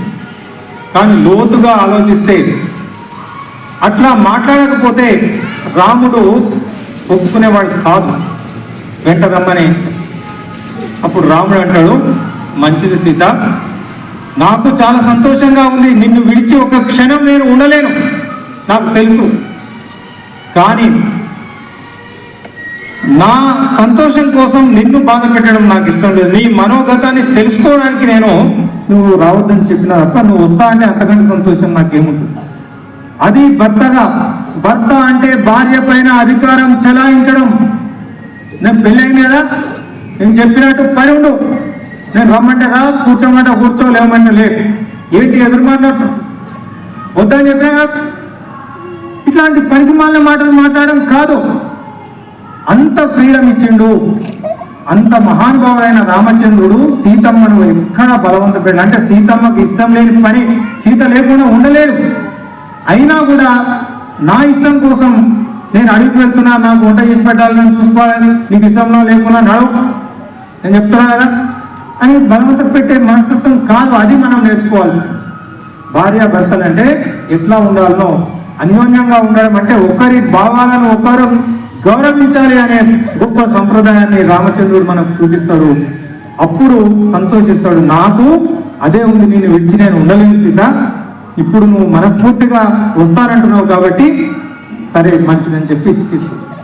అప్పుడు ఎంత ప్రాధాన్యపడుతుంది అంటే ఏడుస్తుంది, ఎందుకు వద్దంటున్నావు నన్ను, నేను ఏమీ అడగ రామచంద్ర, నువ్వు అరణ్యవాసంలో భయంకరంగా ఉంటుంది అంటున్నావు కదా, తిండి లేకుండా ఆయన అడగను, ఏ కోరిక నిన్ను అడగను అని చెప్పి ఇంకా ఏం చెప్తుందంటే, నువ్వు అడవిలో ముందు చెప్పులు లేకుండా నడుస్తావు కదా, నేను ముందు నడిచి ఆ ముళ్ళను అవన్నీ తీసుకుంటూ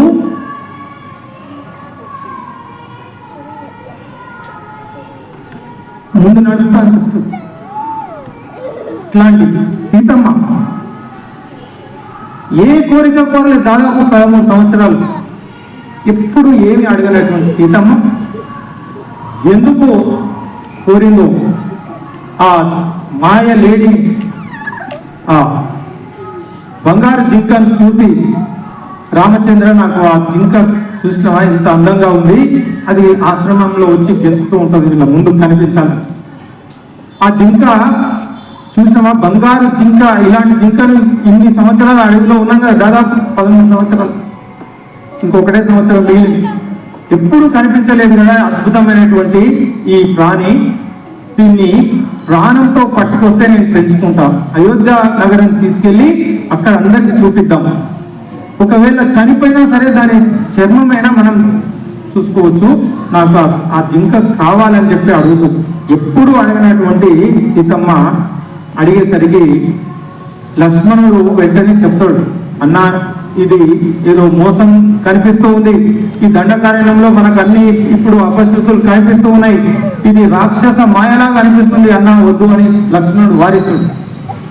కానీ ఎన్నడూ అడగని సీతమ్మ అడుగుతుంది కాబట్టి ఒకవేళ రాక్షస మాయ అయితే సంహరిస్తా, కాకపోతే ఎప్పుడు అడగని సీతమ్మ అడిగింది కదా తీసుకొని వస్తా, లక్ష్మణ నీవు మాత్రం జాగ్రత్తగా ఎట్టి పరిస్థితిలో సీతమ్మను వదిలిపెట్టి నువ్వు పక్కకు జరగదు లక్ష్మణ అని చెప్పి తమ్మునికి చెప్పి ఆ బంగారు లేడీని పట్టుకోవడానికి బయలుదేరుతాడు.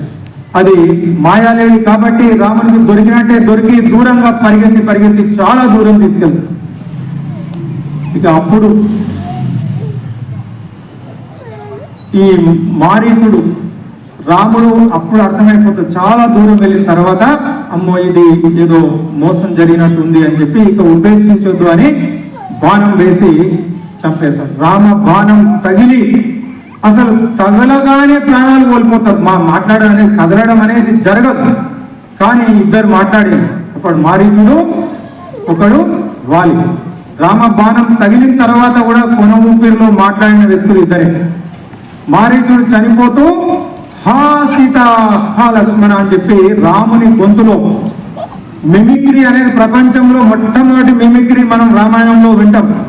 రాముని గొంతులో మారీచుడు మిమిక్రీ చేసిండు, సేమ్ రాముడు ఎట్లా సీతను హే సీతే హే లక్ష్మణ అని చెప్పి అదే విధంగా అరిచేసరికి ఆ అరుపు సీతమ్మకు వినిపించి, ఎందుకంటే రాముడు అంటే పంచ ప్రాణం కాబట్టి విచక్షణ జ్ఞానాన్ని కోల్పోతుంది తల్లి, మహాసాధ్వీమని అయినప్పటికీ రాముడు లేడు అనే ఒక భయంలో సీతమ్మ ఆందోళన చెంది రకరకాలుగా మాట్లాడుతుంది. లక్ష్మణ రామునికి ఏమో జరిగినట్టుంది వెళ్ళు అంటారు. లక్ష్మణునికి తెలుసు కదా రామచంద్రుణ్ణి, చిన్న రామచంద్రునికి బాధించే శక్తి ప్రపంచంలో లేదు, రామచంద్రునికి ఏమీ కాదు, నాకు తెలుసు వదినమ్మా, అన్నను ఓడించే శక్తి దేవదానవులలో ఎవరికి లేదు, రాముని గురించి నాకు తెలుసు, ఏమి జరగదు అన్నకు అనేసరికి సీతమ్మ వినదు. ఒరే దుర్మార్గుడా, ఎందుకురా చెప్తూ ఉంటే నువ్వు వెళ్ళడం లేదు, నాకు ఇప్పుడు అనిపిస్తూ ఉంది మీరంతా ఒక్కటే అందరూ కలిసి కుట్ర చేసి రాముని అరణ్యవాసం పాలు చేసి నువ్వు నా వెనుక ఇందుకే వచ్చినట్టున్నావు, సీతమ్మను అనుభవించాలి ఎప్పుడు అవకాశం వస్తాయని చెప్పి వచ్చినట్టున్నావు రా దుర్మార్గుడా. అక్కడ భరతుడేమో రాజ్యాన్ని దోచుకొని అడవికి పంపించిండు, నువ్వేమో నా కోసం కాచుకొని కూర్చున్నట్టు అనిపిస్తుంది, అన్న చనిపోయినంటే కూడా ఇంకా ఇక్కడే నిలబడి కదలకుండా ఉన్నావు అంటే చెవులు మూసుకుంటాడు. ఏ లక్ష్మణుడు రాముణ్ణి అంటిపెట్టుకొని 13 సంవత్సరాలు నిద్ర పోనటువంటి వ్యక్తి, ఆహారం కూడా తీసుకోడు, నిద్రపోడు లక్ష్మణస్వామి. రాముడు సీత సంతోషంగా గడపచ్చు, కానీ లక్ష్మణ స్వామి గురించి వింటే నిద్ర ఆహారాలు మాని కేవలం వాళ్ళకు సేవ చేసుకుంటూ వాళ్ళను కాపాడుకుంటూ ఉన్నటువంటి లక్ష్మణుడు సీతమ్మ నోట ఈ మాట వినేసరికి అన్న చెప్పిండు కదలొద్దు అని, కానీ భరించని పరిస్థితి, ఇక్కడ తప్పని పరిస్థితి ఎదురవుతుంది. ఏడుస్తాడు, ఒక్కటేసారి కళ్ళల్లో నీళ్లు కారుతుంటే ఏమీ మాట్లాడాడు.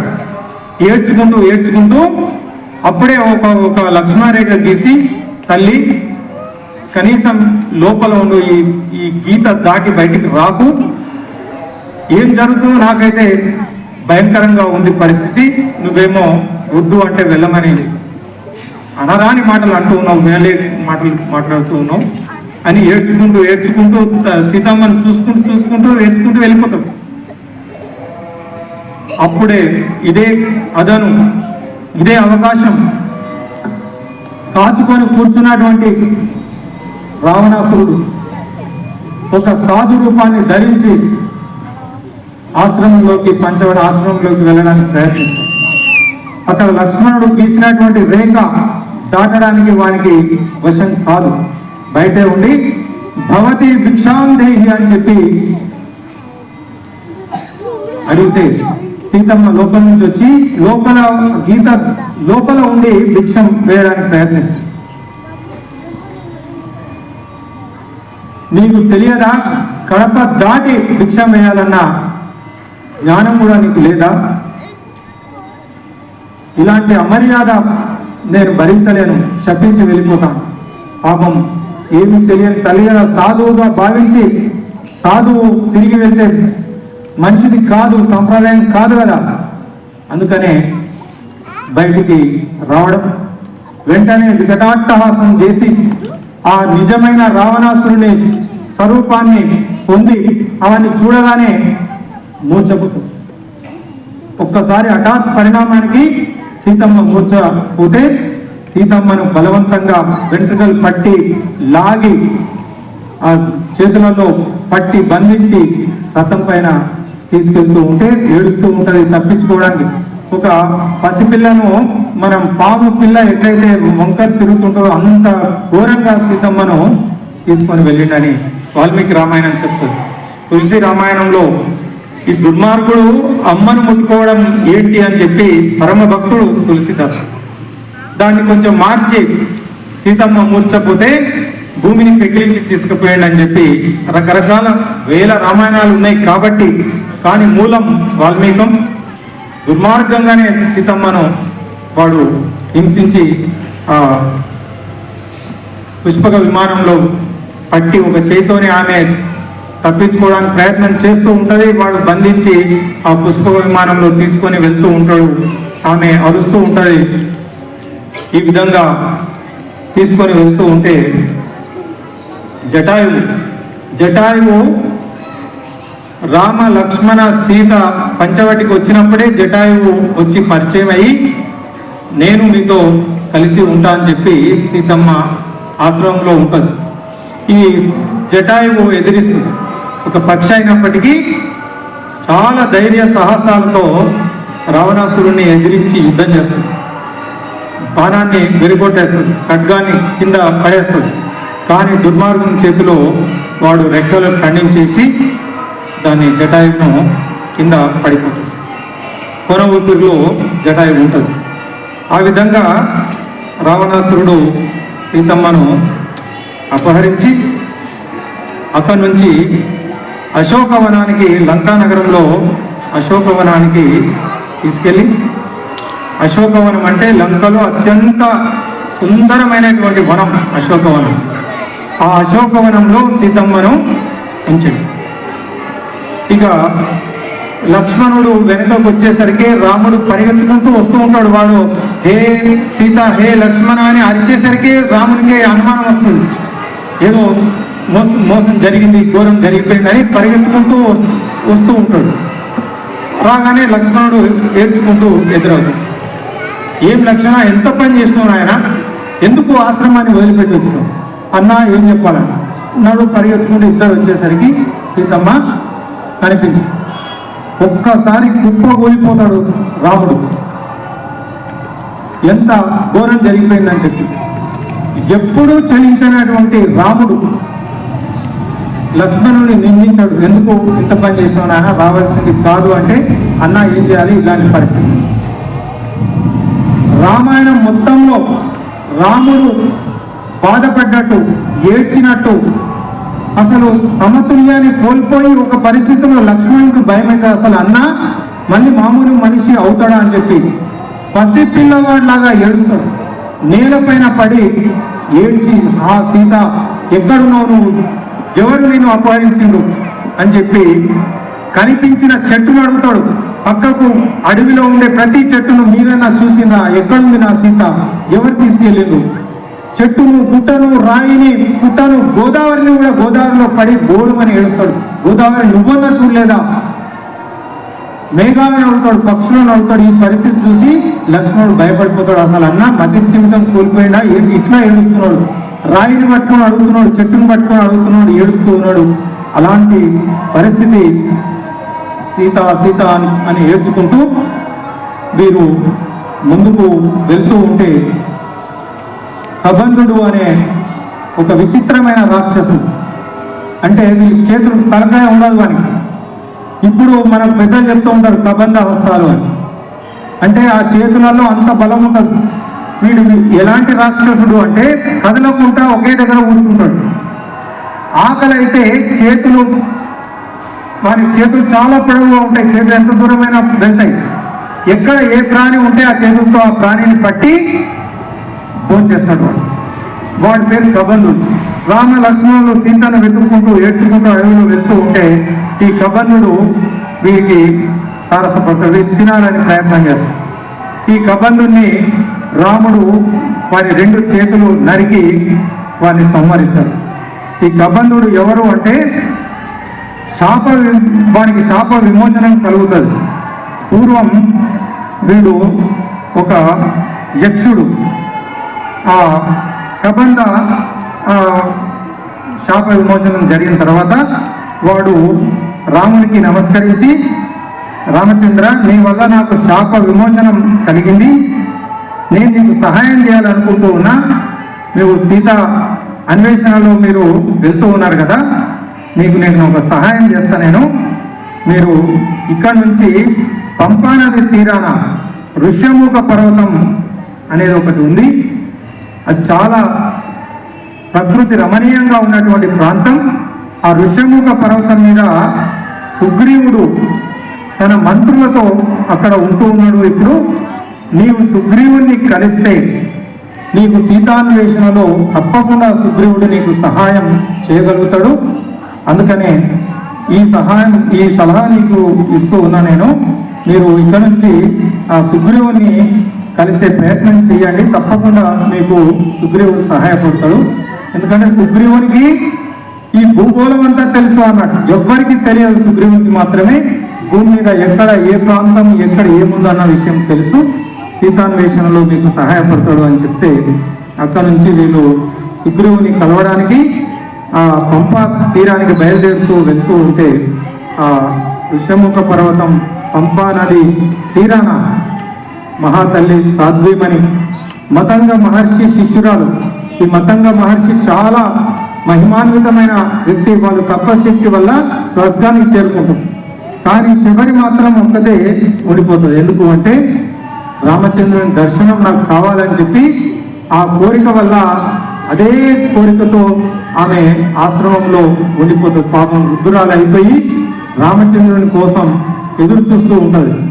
ఆ మధ్యలో శబరి ఆశ్రమాన్ని దర్శించి, శబరి రావయ్య రామచంద్ర, ఎన్ని సంవత్సరాల నుంచి కళ్ళు కాయలు కాసలా ఎదురు చూస్తూ ఉన్న రాముని దర్శనం ఎప్పుడు జరుగుతుందో అని చెప్పి చాలా ప్రేమగా రామచంద్రుని లక్ష్మణుని ఆహ్వానించి తాను దాచుకున్నటువంటి రుచికరమైనటువంటి పళ్ళు, చాలా రుచికరంగా ఉన్నటువంటి పళ్ళు రామచంద్రను తిను అని చెప్పి శబరి పెడితే రామచంద్రుడు చాలా సంతోషంగా వాటిని తినడం. లక్ష్మణుడు అనుకుంటాడు, ఎందుకు అన్న ఇలాంటి పని చేస్తున్నాడు అంటే రాముడు తిన్నాడు కాబట్టి లక్ష్మణుడు భోంచేస్తాడు. అంటే ఒక ఆటవిక వ్యక్తి అయినప్పటికీ రాముడు సమదర్శనుడు, సామాజిక స్పృహ, అంటే రాముని దృష్టిలో సకల భూత హితుడు రాముడు. ఆటవిక రాజైనటువంటి గుహుని మిత్రుడిగా భావిస్తాడు.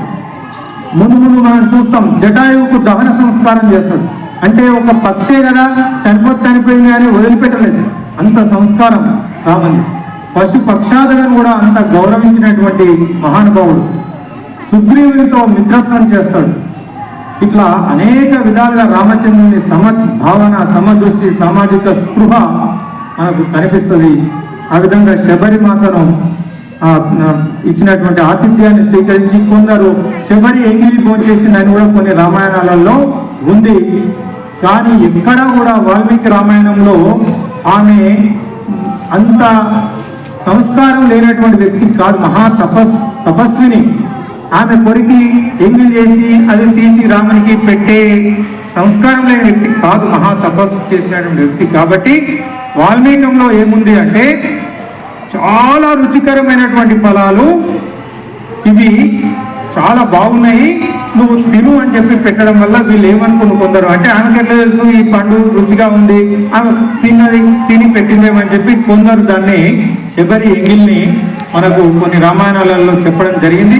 అయినా పర్వాలేదు, మంచిదే, అక్కడ చెడు భావన అనేది లేదు కాబట్టి దాన్ని కూడా మనం అంగీకరిస్తూ శబరి ఆతిథ్యాన్ని స్వీకరించి ఇక పంపా నది తీరానికి సుగ్రీవుణ్ణి కలుసుకోవడానికి మనకు రామలక్ష్మణులు బయలుదేరుతారు. దీంతో మనకు ఈ అరణ్యకాండ పూర్తవుతుంది.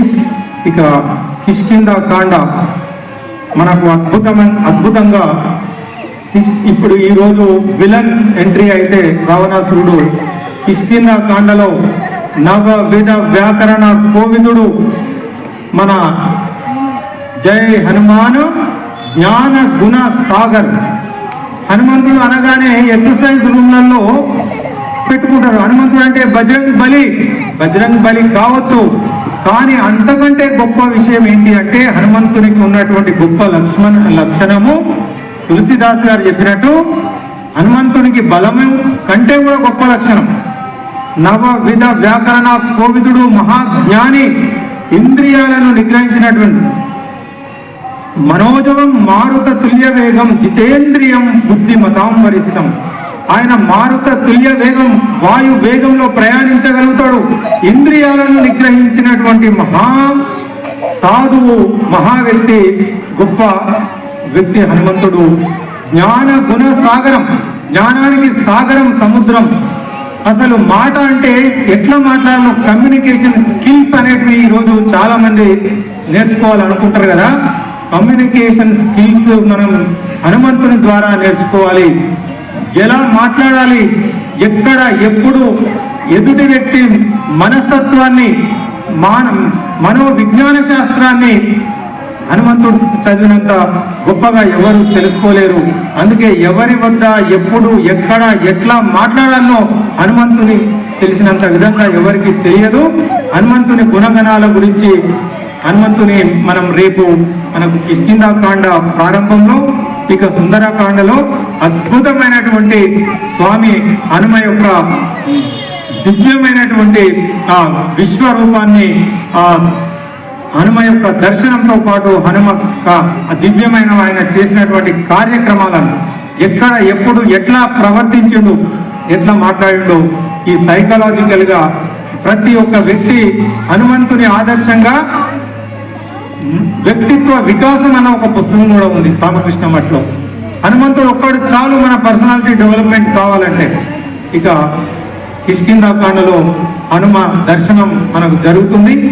మరి ఆ హనుమ దర్శనం చేసుకుంటూ మనం కిష్కింధ కాండకు వెళ్దాం.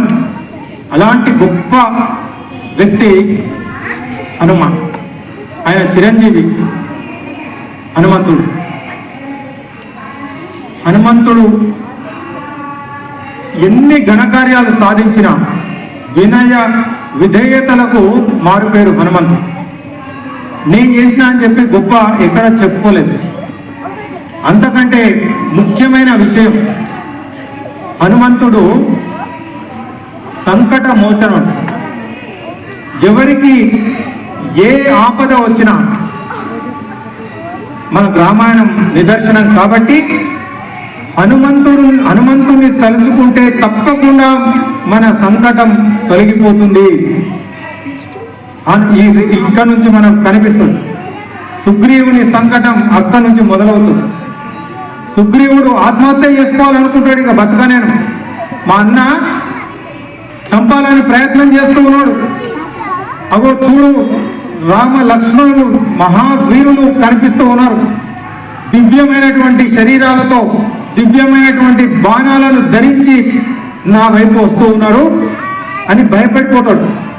ఇక నేను బతక అయిపోయింది అని ఆందోళన చెందుతూ ఉన్న పరిస్థితులలో హనుమంతుడు మనకు కనిపిస్తాడు. మొట్టమొదటి హనుమంతుడు నోట్లో నుంచి వచ్చిన మాట, ఈ సంభ్రమాన్ని భయాన్ని వదిలిపెట్టు సుగ్రీవ, ఎందుకు ఆందోళన చెందుతున్నావు, ఎందుకు భయపడుతూ ఉన్నావు?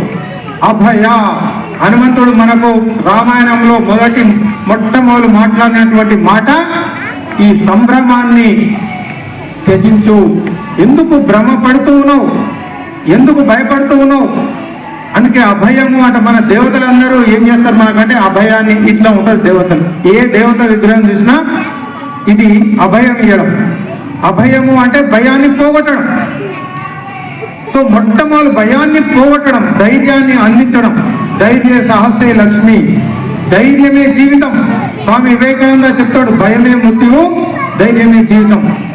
So weakness is death, strength is life, courage is life, cowardness is death అని చెప్తాడు. అందుకే హనుమంతుడు చెప్పినటువంటి మాట అది సుగ్రీవునికి చెప్పి, ఎందుకు భయపడుతూ ఉన్నావు, ఎందుకు ఆందోళన చెందుతూ ఉన్నావు, నువ్వే ఊహించుకుంటూ ఉన్నావు, అసలు ఎవరు వాళ్ళు, ఎందుకు వచ్చిండ్రు, తెలుసుకోకుండా నువ్వు ఎందుకు భయపడుతూ ఉన్నావు, నేను వెళ్ళి విషయాన్ని తెలుసుకొని వస్తా అని చెప్పి మొట్టమొదలు ధైర్యాన్ని చెప్పి, అసలు ఆందోళన చెంది ఇంకా వాళ్ళు వచ్చి చంపే బదులు నేనే చనిపోతే బాగుండు అని అంత తీవ్రమైన ఆలోచన చేస్తాడు సుగ్రీవుడు. అయిపోయింది. సుగ్రీవునికి మొట్టమొదలు ఆ పరిస్థితి నుంచి ధైర్యాన్ని కల్పించి భయాన్ని పోగొట్టి బయలుదేరుతాడు. హనుమంతుని యొక్క మొట్టమొదలు మనకు రామాయణంలో చేసినటువంటి పని, హనుమంతుడు సుగ్రీవుడినే కాదు సీతమ్మ కూడా చనిపోయే పరిస్థితిలో ఉంటుంది. హనుమంతుడు సీతమ్మను చూసినప్పుడు ఆత్మహత్య చేసుకోవాలనే పరిస్థితిలో సీతమ్మను హనుమ చూస్తుంది. ఆమె కూడా చనిపోయే సీతమ్మకు ధైర్యాన్ని అందించి సీతమ్మకు నమ్మకాన్ని కలిగించిన వ్యక్తి హనుమంతుడు. సీతమ్మ లేకపోతే ఇక నేను బతక అనే పరిస్థితిలో రామచంద్రుడు ఉంటుంది. రామచంద్రుని కూడా సీతమ్మ బ్రతికే ఉంది అని చెప్పి రాముని కూడా నమ్మకాన్ని, ధైర్యాన్ని కల్పించిన వ్యక్తి హనుమంతుడు. కమ్యూనికేషన్లో సీతమ్మను చూసి వస్తూ సీతమ్మను చూశాను అని చెప్పాలి. గ్రామర్ మాట్లాడాలంటే మామూలుగా వాక్యం ఎట్లా వస్తుంది, సీతమ్మను చూశాను. కానీ హనుమ యొక్క వాక్ చాతుర్యం మనకు రామాయణంలో తెలుస్తుంది. దృష్ట్వాం సీత అంటాడు.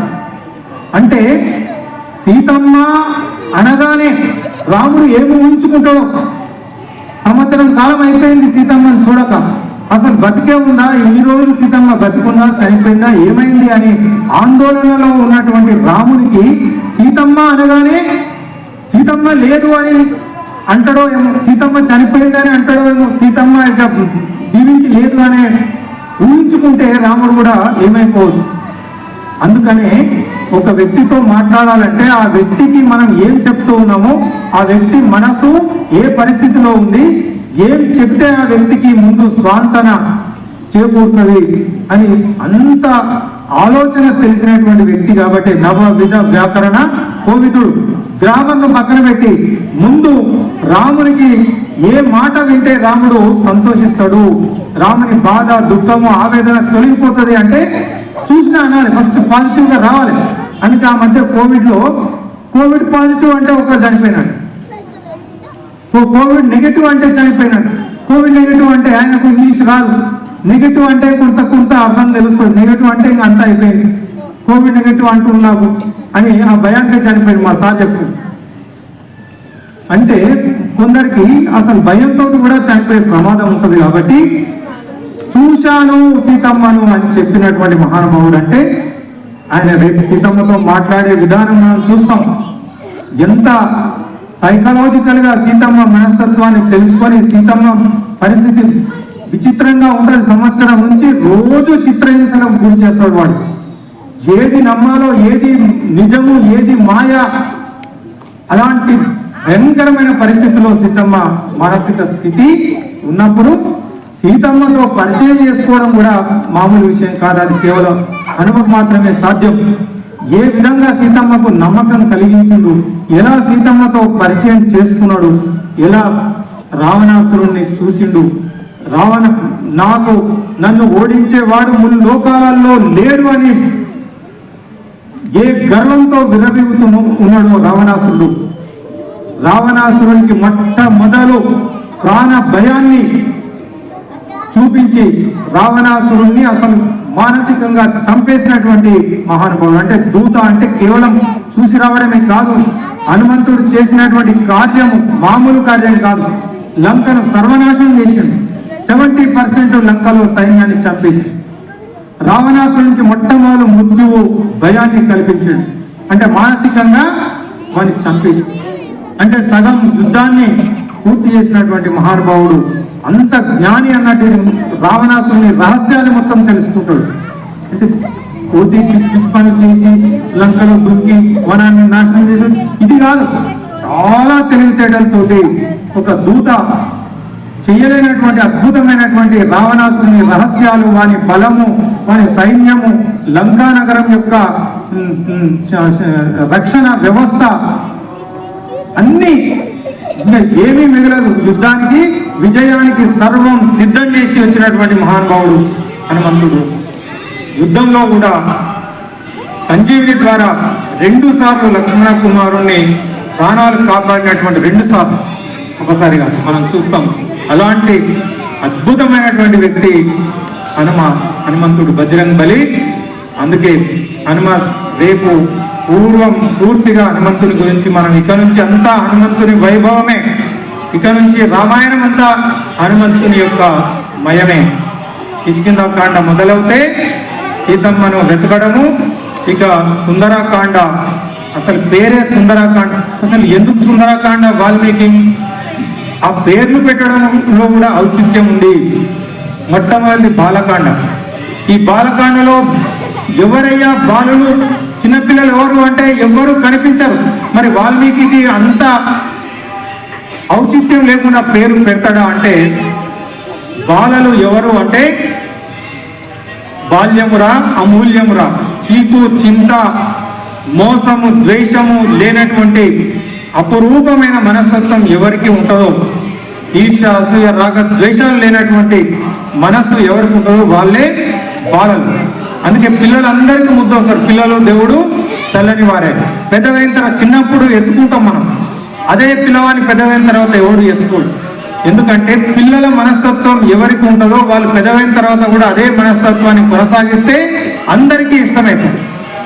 ఆ మనస్తత్వంతో, అంటే ఈర్ష అసూయ రాగ ద్వేషాలు లేనటువంటి నిర్మలమైన నిష్కల్మషమైన మనస్తత్వం, పసిపిల్లల మనస్తత్వం ఎవరికి ఉంటది అంటే మునులు, ఋషులు, సాధువులకు ఉంటది. కాబట్టి బాలకాండ మొత్తం వశిష్ఠుడు, విశ్వామిత్రుడు, జాబాలి, మనకు శతానందుడు, ఇలాంటి గొప్ప గొప్ప మునులు, ఋషుల వాళ్ళ గురించే బాలకాండ మొత్తం మనకు తెలియజేస్తుంది. కాబట్టి వీళ్ళే బాలలు.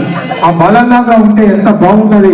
అలా జీవితం గడిపితే అదే గొప్ప జీవితం మునులు, ఋషులు మనకు అందించింది. అందుకే పెరిగినప్పుడు ఏమైపోతుంది అంటే ఈర్ష్య అసూయ రాగ ద్వేషాలు మనలో నిండిపోతాయి. ఇద్దరు రవి రాజు అనే 2 క్లాస్మేట్స్ ఉన్నారు. ఇద్దరు యూనిట్ టెస్ట్ లో ఒకడు ఫస్ట్ వస్తే ఇంకొకడు సెకండ్ యూనిట్ టెస్ట్ లో వాడు ఫస్ట్ వస్తారు. అంటే పోటీ. ఇద్దరు 10th పాస్ అవుతారు, ఇద్దరు ఒకటే కాలేజీలో ఇంటర్, ఇద్దరు ఒకటే కాలేజీలో డిగ్రీ, ఇద్దరు తర్వాత రియల్ ఎస్టేట్ బిజినెస్. అంటే ఒకరిని చూసి ఒకరు పోటీ అనేది మొదలైంది.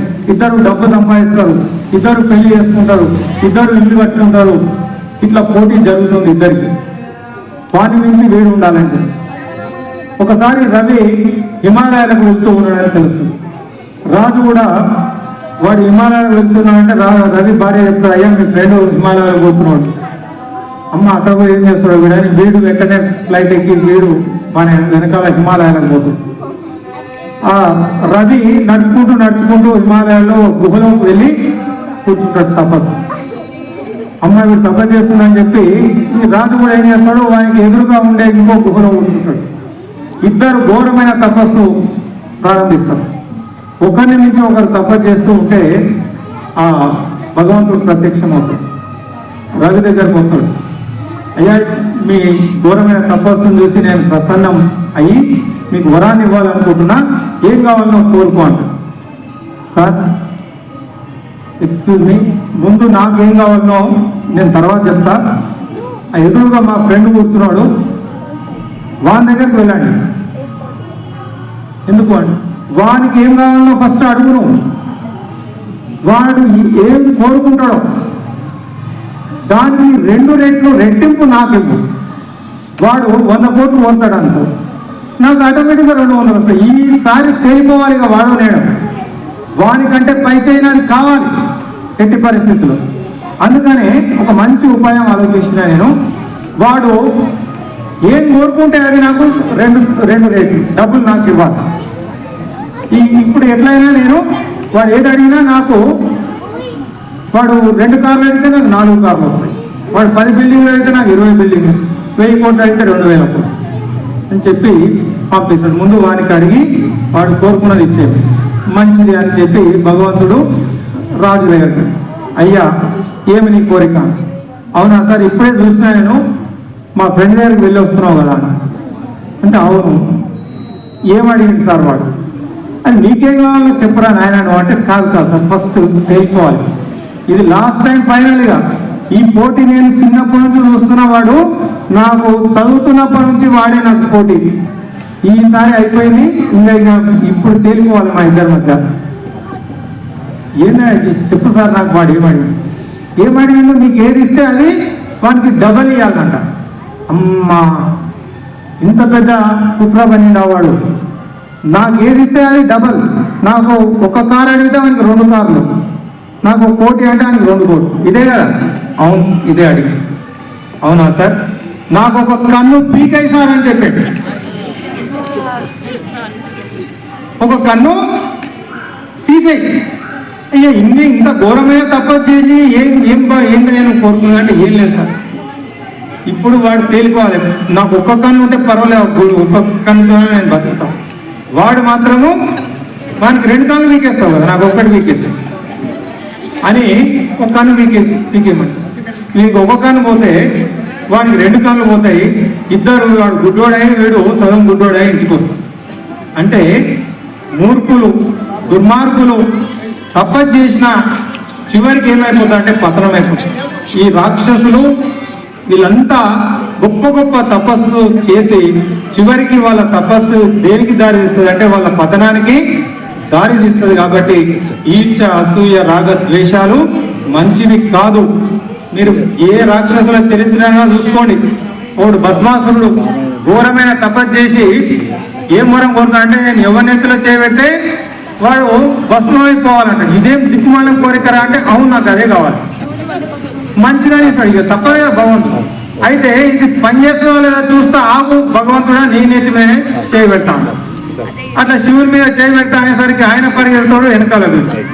ఆగు నీ నెత్తి మీద చేయబెడితే అసలు ఇది నీవు ఇచ్చిన వరం పనిచేస్తారు. ఇలాంటి విచిత్రమైనటువంటి వరాలను కోరుకోవడం చివరికి వాళ్ళే పతనమైపోవడం. అంబ భీష్ముడు చాలా పాపం మహాధర్మాత్ముడు. భీష్ముడిని ఓడించాలి, చంపాలని చెప్పి ఘోరమైన అందరు రాజుల దగ్గరికి వెళ్తుంది, పరశురాముని దగ్గరికి వెళ్తుంది. భీష్మునికి పరశురామునికి ఘోరమైన యుద్ధం జరుగుతుంది. చివరికి ప్రయత్నం భీష్ముడు ఎవరు ఏమి చేయలేరు. పరమేశ్వరుని గురించి తపస్సు చేస్తుంది. భీష్ముడు చనిపోవాలి, ఓడించాలి. అది సాధ్యం కాదమ్మా, మహాధర్మాత్ముడు. కనీసం భీష్ముని చావుకు కారణం కావాలని నేనని చెప్పి శిఖండిగా జన్మిస్తుంది. అంటే కొంతమంది ప్రతీకారము, కొంతమంది ఈర్ష్య, అసూయ, రాగ, ద్వేషం. దేవతల వద్ద అప్పుడు మృత సంజీవిని, ఈ అమృతం దొరకకంటే ముందు రాక్షసులకు శుక్రాచార్యుడు గురువు మృత సంజీవిని విద్య తెలుసు. దేవదానవులు ఎప్పుడు యుద్ధం జరుగుతూ ఉంటుంది. ఈ రాక్షసులు చనిపోతే శుక్రాచార్యుడు బతికిస్తాడు. ఎందుకంటే ఆయన దగ్గర చనిపోయిన వాళ్ళని బతికించే విద్య ఉన్నది. దేవతల దగ్గర లేదు. దేవతలు ఏం చేస్తారంటే ఎట్లన్నా ప్రయత్నం చేసి మనం కూడా ఆ మృత సంజీవని విద్యను నేర్చుకోవాలి. మరి ఎవరు రాక్షసులకు నేర్పడు, ఆ దేవతలకు నేర్పడు అని చెప్పి బృహస్పతి కొడుకును ఒప్పిస్తారు. అయ్యా ఎట్లా చేసి పని నువ్వు చేసి పెట్టాలి. ఆ శుక్రాచార్యం దగ్గరికి వెళ్ళి ఈ బృహస్పతి కొడుకు శిష్యునిగా చేరుతాడు. చాలా శుశ్రూష చేసి మంచి పనులు చేసి గురువుకు ప్రియ శిష్యుడు అవుతాడు. కచుడు బృహస్పతి కొడుకు చాలా మంచోడు కాబట్టి శుక్రాచార్యునికి ప్రియ శిష్యుడు అవుతాడు. ఆ పక్కన ఉన్నటువంటి తోటి క్లాస్మేట్స్ కు అసూయ కలుగుతుంది. అరే వీడు నిన్నమని వచ్చిండు, గురువు వీడినే చాలా ఇష్టపడుతున్నాడు అని చెప్పి అసూయ అంటే ఎంతవరకు పోతుంది అంటే వీడిని చంపాలనుకొని చంపేస్తాడు. ఆ శుక్రాచార్యుని బిడ్డ ఆమె కూడా వీడంటే బాగా ఇష్టపడుతుంది. నాన్న ఎందుకో ఈరోజు సాయంకాలం అయిపోయింది, కచుడు రాలేదు అని ఏడుస్తుంది. ఆయన డివైడర్స్ లో చూసి అయ్యో పాపం ఎవరో చంపేసినమ్మా అని బతికిస్తాడు. ఈ శిష్యులకు అనిపిస్తారే మనం చంపినా వీడు బతుకుతున్నాడు, ఏం చేయాలా ఎట్లానే చేసి అంటే స్టూడెంట్స్ లో కూడా ఒక వ్యక్తి మీద స్పర్ధయా వర్ధతే విద్య అన్నారు. కాంపిటీషన్ మంచిదే, కానీ ఈర్ష్య అసూయ రాగ ద్వేషాలతో ఉన్న కాంపిటీషన్ అనేది పతనానికి దారి తీస్తుంది. అందుకే ఈర్ష్య అసూయ అనేది చాలా దుర్మార్గమైనటువంటి. ఇప్పుడు శూర్పణఖకు సీతమ్మ ఏం చేసింది, సీతమ్మ మీద ఎందుకు ఆ కోపం, ఆ మహాతల్లి అట్లా చెప్పకపోతే సీతమ్మను వాడు అపహరించేదో అపహరించకపోదు. కాబట్టి ఈర్ష్య అనేది ఇంత పని చేసింది. కాబట్టి ఆ మందరకు రాముడు ఏ పాపం చేశాడు, ఏమి ద్రోహం చేశాడు. మందర మాటలు కైకేయికి మందరం ఆ విధంగా మాట్లాడి ఉండకపోతే రామునికి అరణ్యవాసమే లేదు. అందుకని ఈర్ష్య ద్వేషం అన్నది చాలా దుర్మార్గమైనటువంటి విషయం. అందుకే చెప్పుడు మాటలు ఇలాంటి దుర్మార్గులను కూడా మనం దగ్గర పెట్టుకోవడం చాలా ప్రమాదకరం. అందుకే మన tell me your friends, I will tell you who you are అంట. మన మిత్రులు ఎవరు అన్నది మనం చాలా తెలివిగా మనం నిర్ణయించుకోవాలి. Association is very important.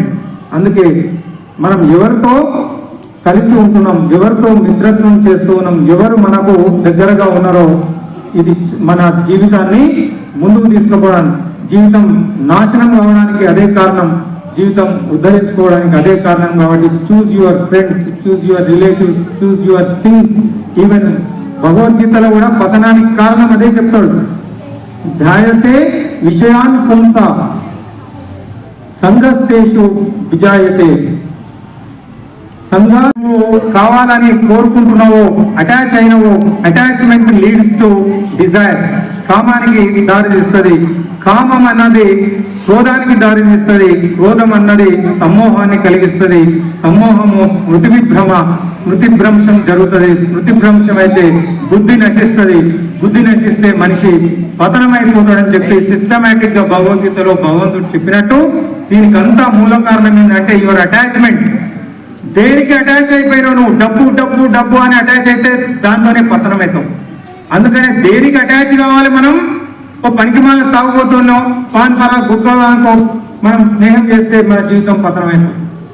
ఎవరితో మనం అటాచ్ కావాలి? మన మనస్సు దేని మీద ఉండాలంటే భగవంతుని మీద ఉండాలి. అప్పుడే మన జీవితము ఉద్ధరించబడుతుంది. కాబట్టి అసోసియేషన్ సత్సంగత్వే నిస్సంగత్వం, నిస్సంగత్వే నిర్మోహత్వం, నిర్మోహత్వే నిశ్చలతత్వం, నిశ్చలతత్వే జీవన్ముక్తి. కాబట్టి ఇక్కడ వచ్చినటువంటి ఆత్మీయ భగవద్ బంధువులారా, మీరంతా దివ్యాత్మ స్వరూపులు. కాబట్టి మనం రాముని కథ వినడానికి ఇక్కడ చేరుకున్నాం.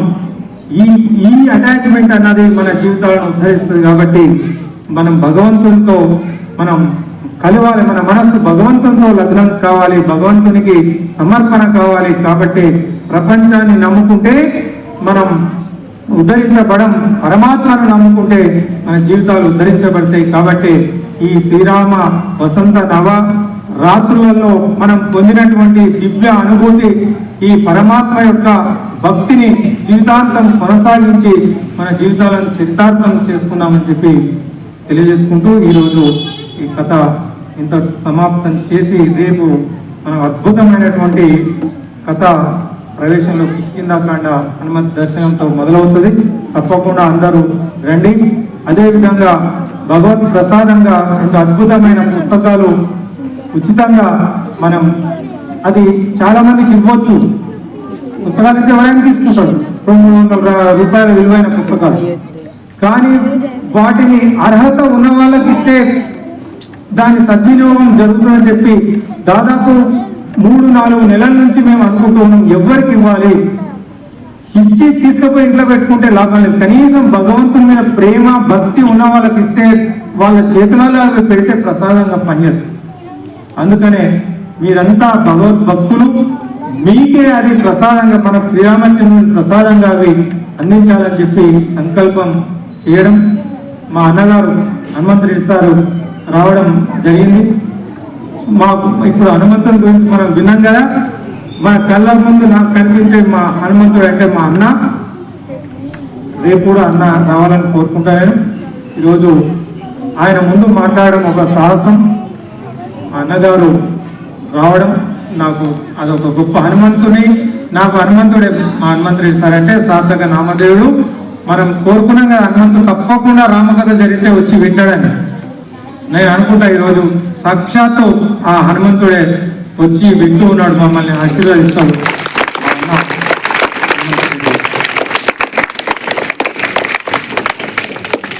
జై బలో శ్రీ రాజా రామచంద్ర మహారాజుకి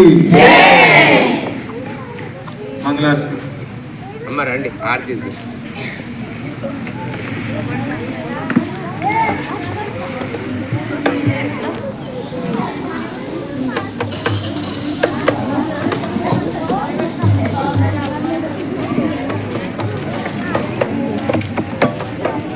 బోరు కొట్టొద్దని అప్పుడప్పుడు జోకులు వేయమని.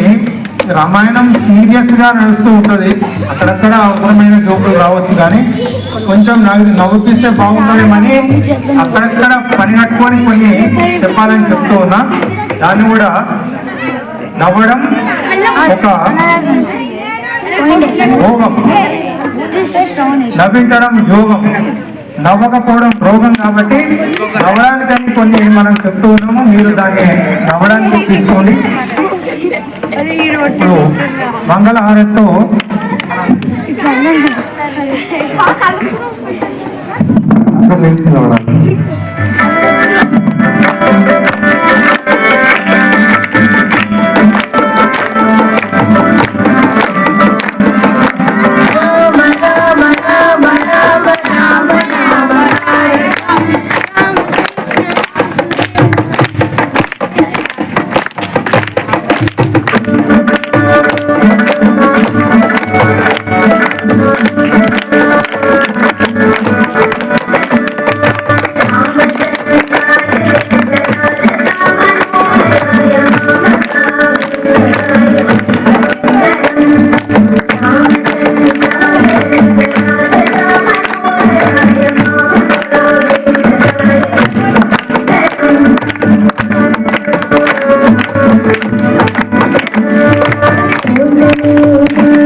రామచంద్ర భగవాన్ की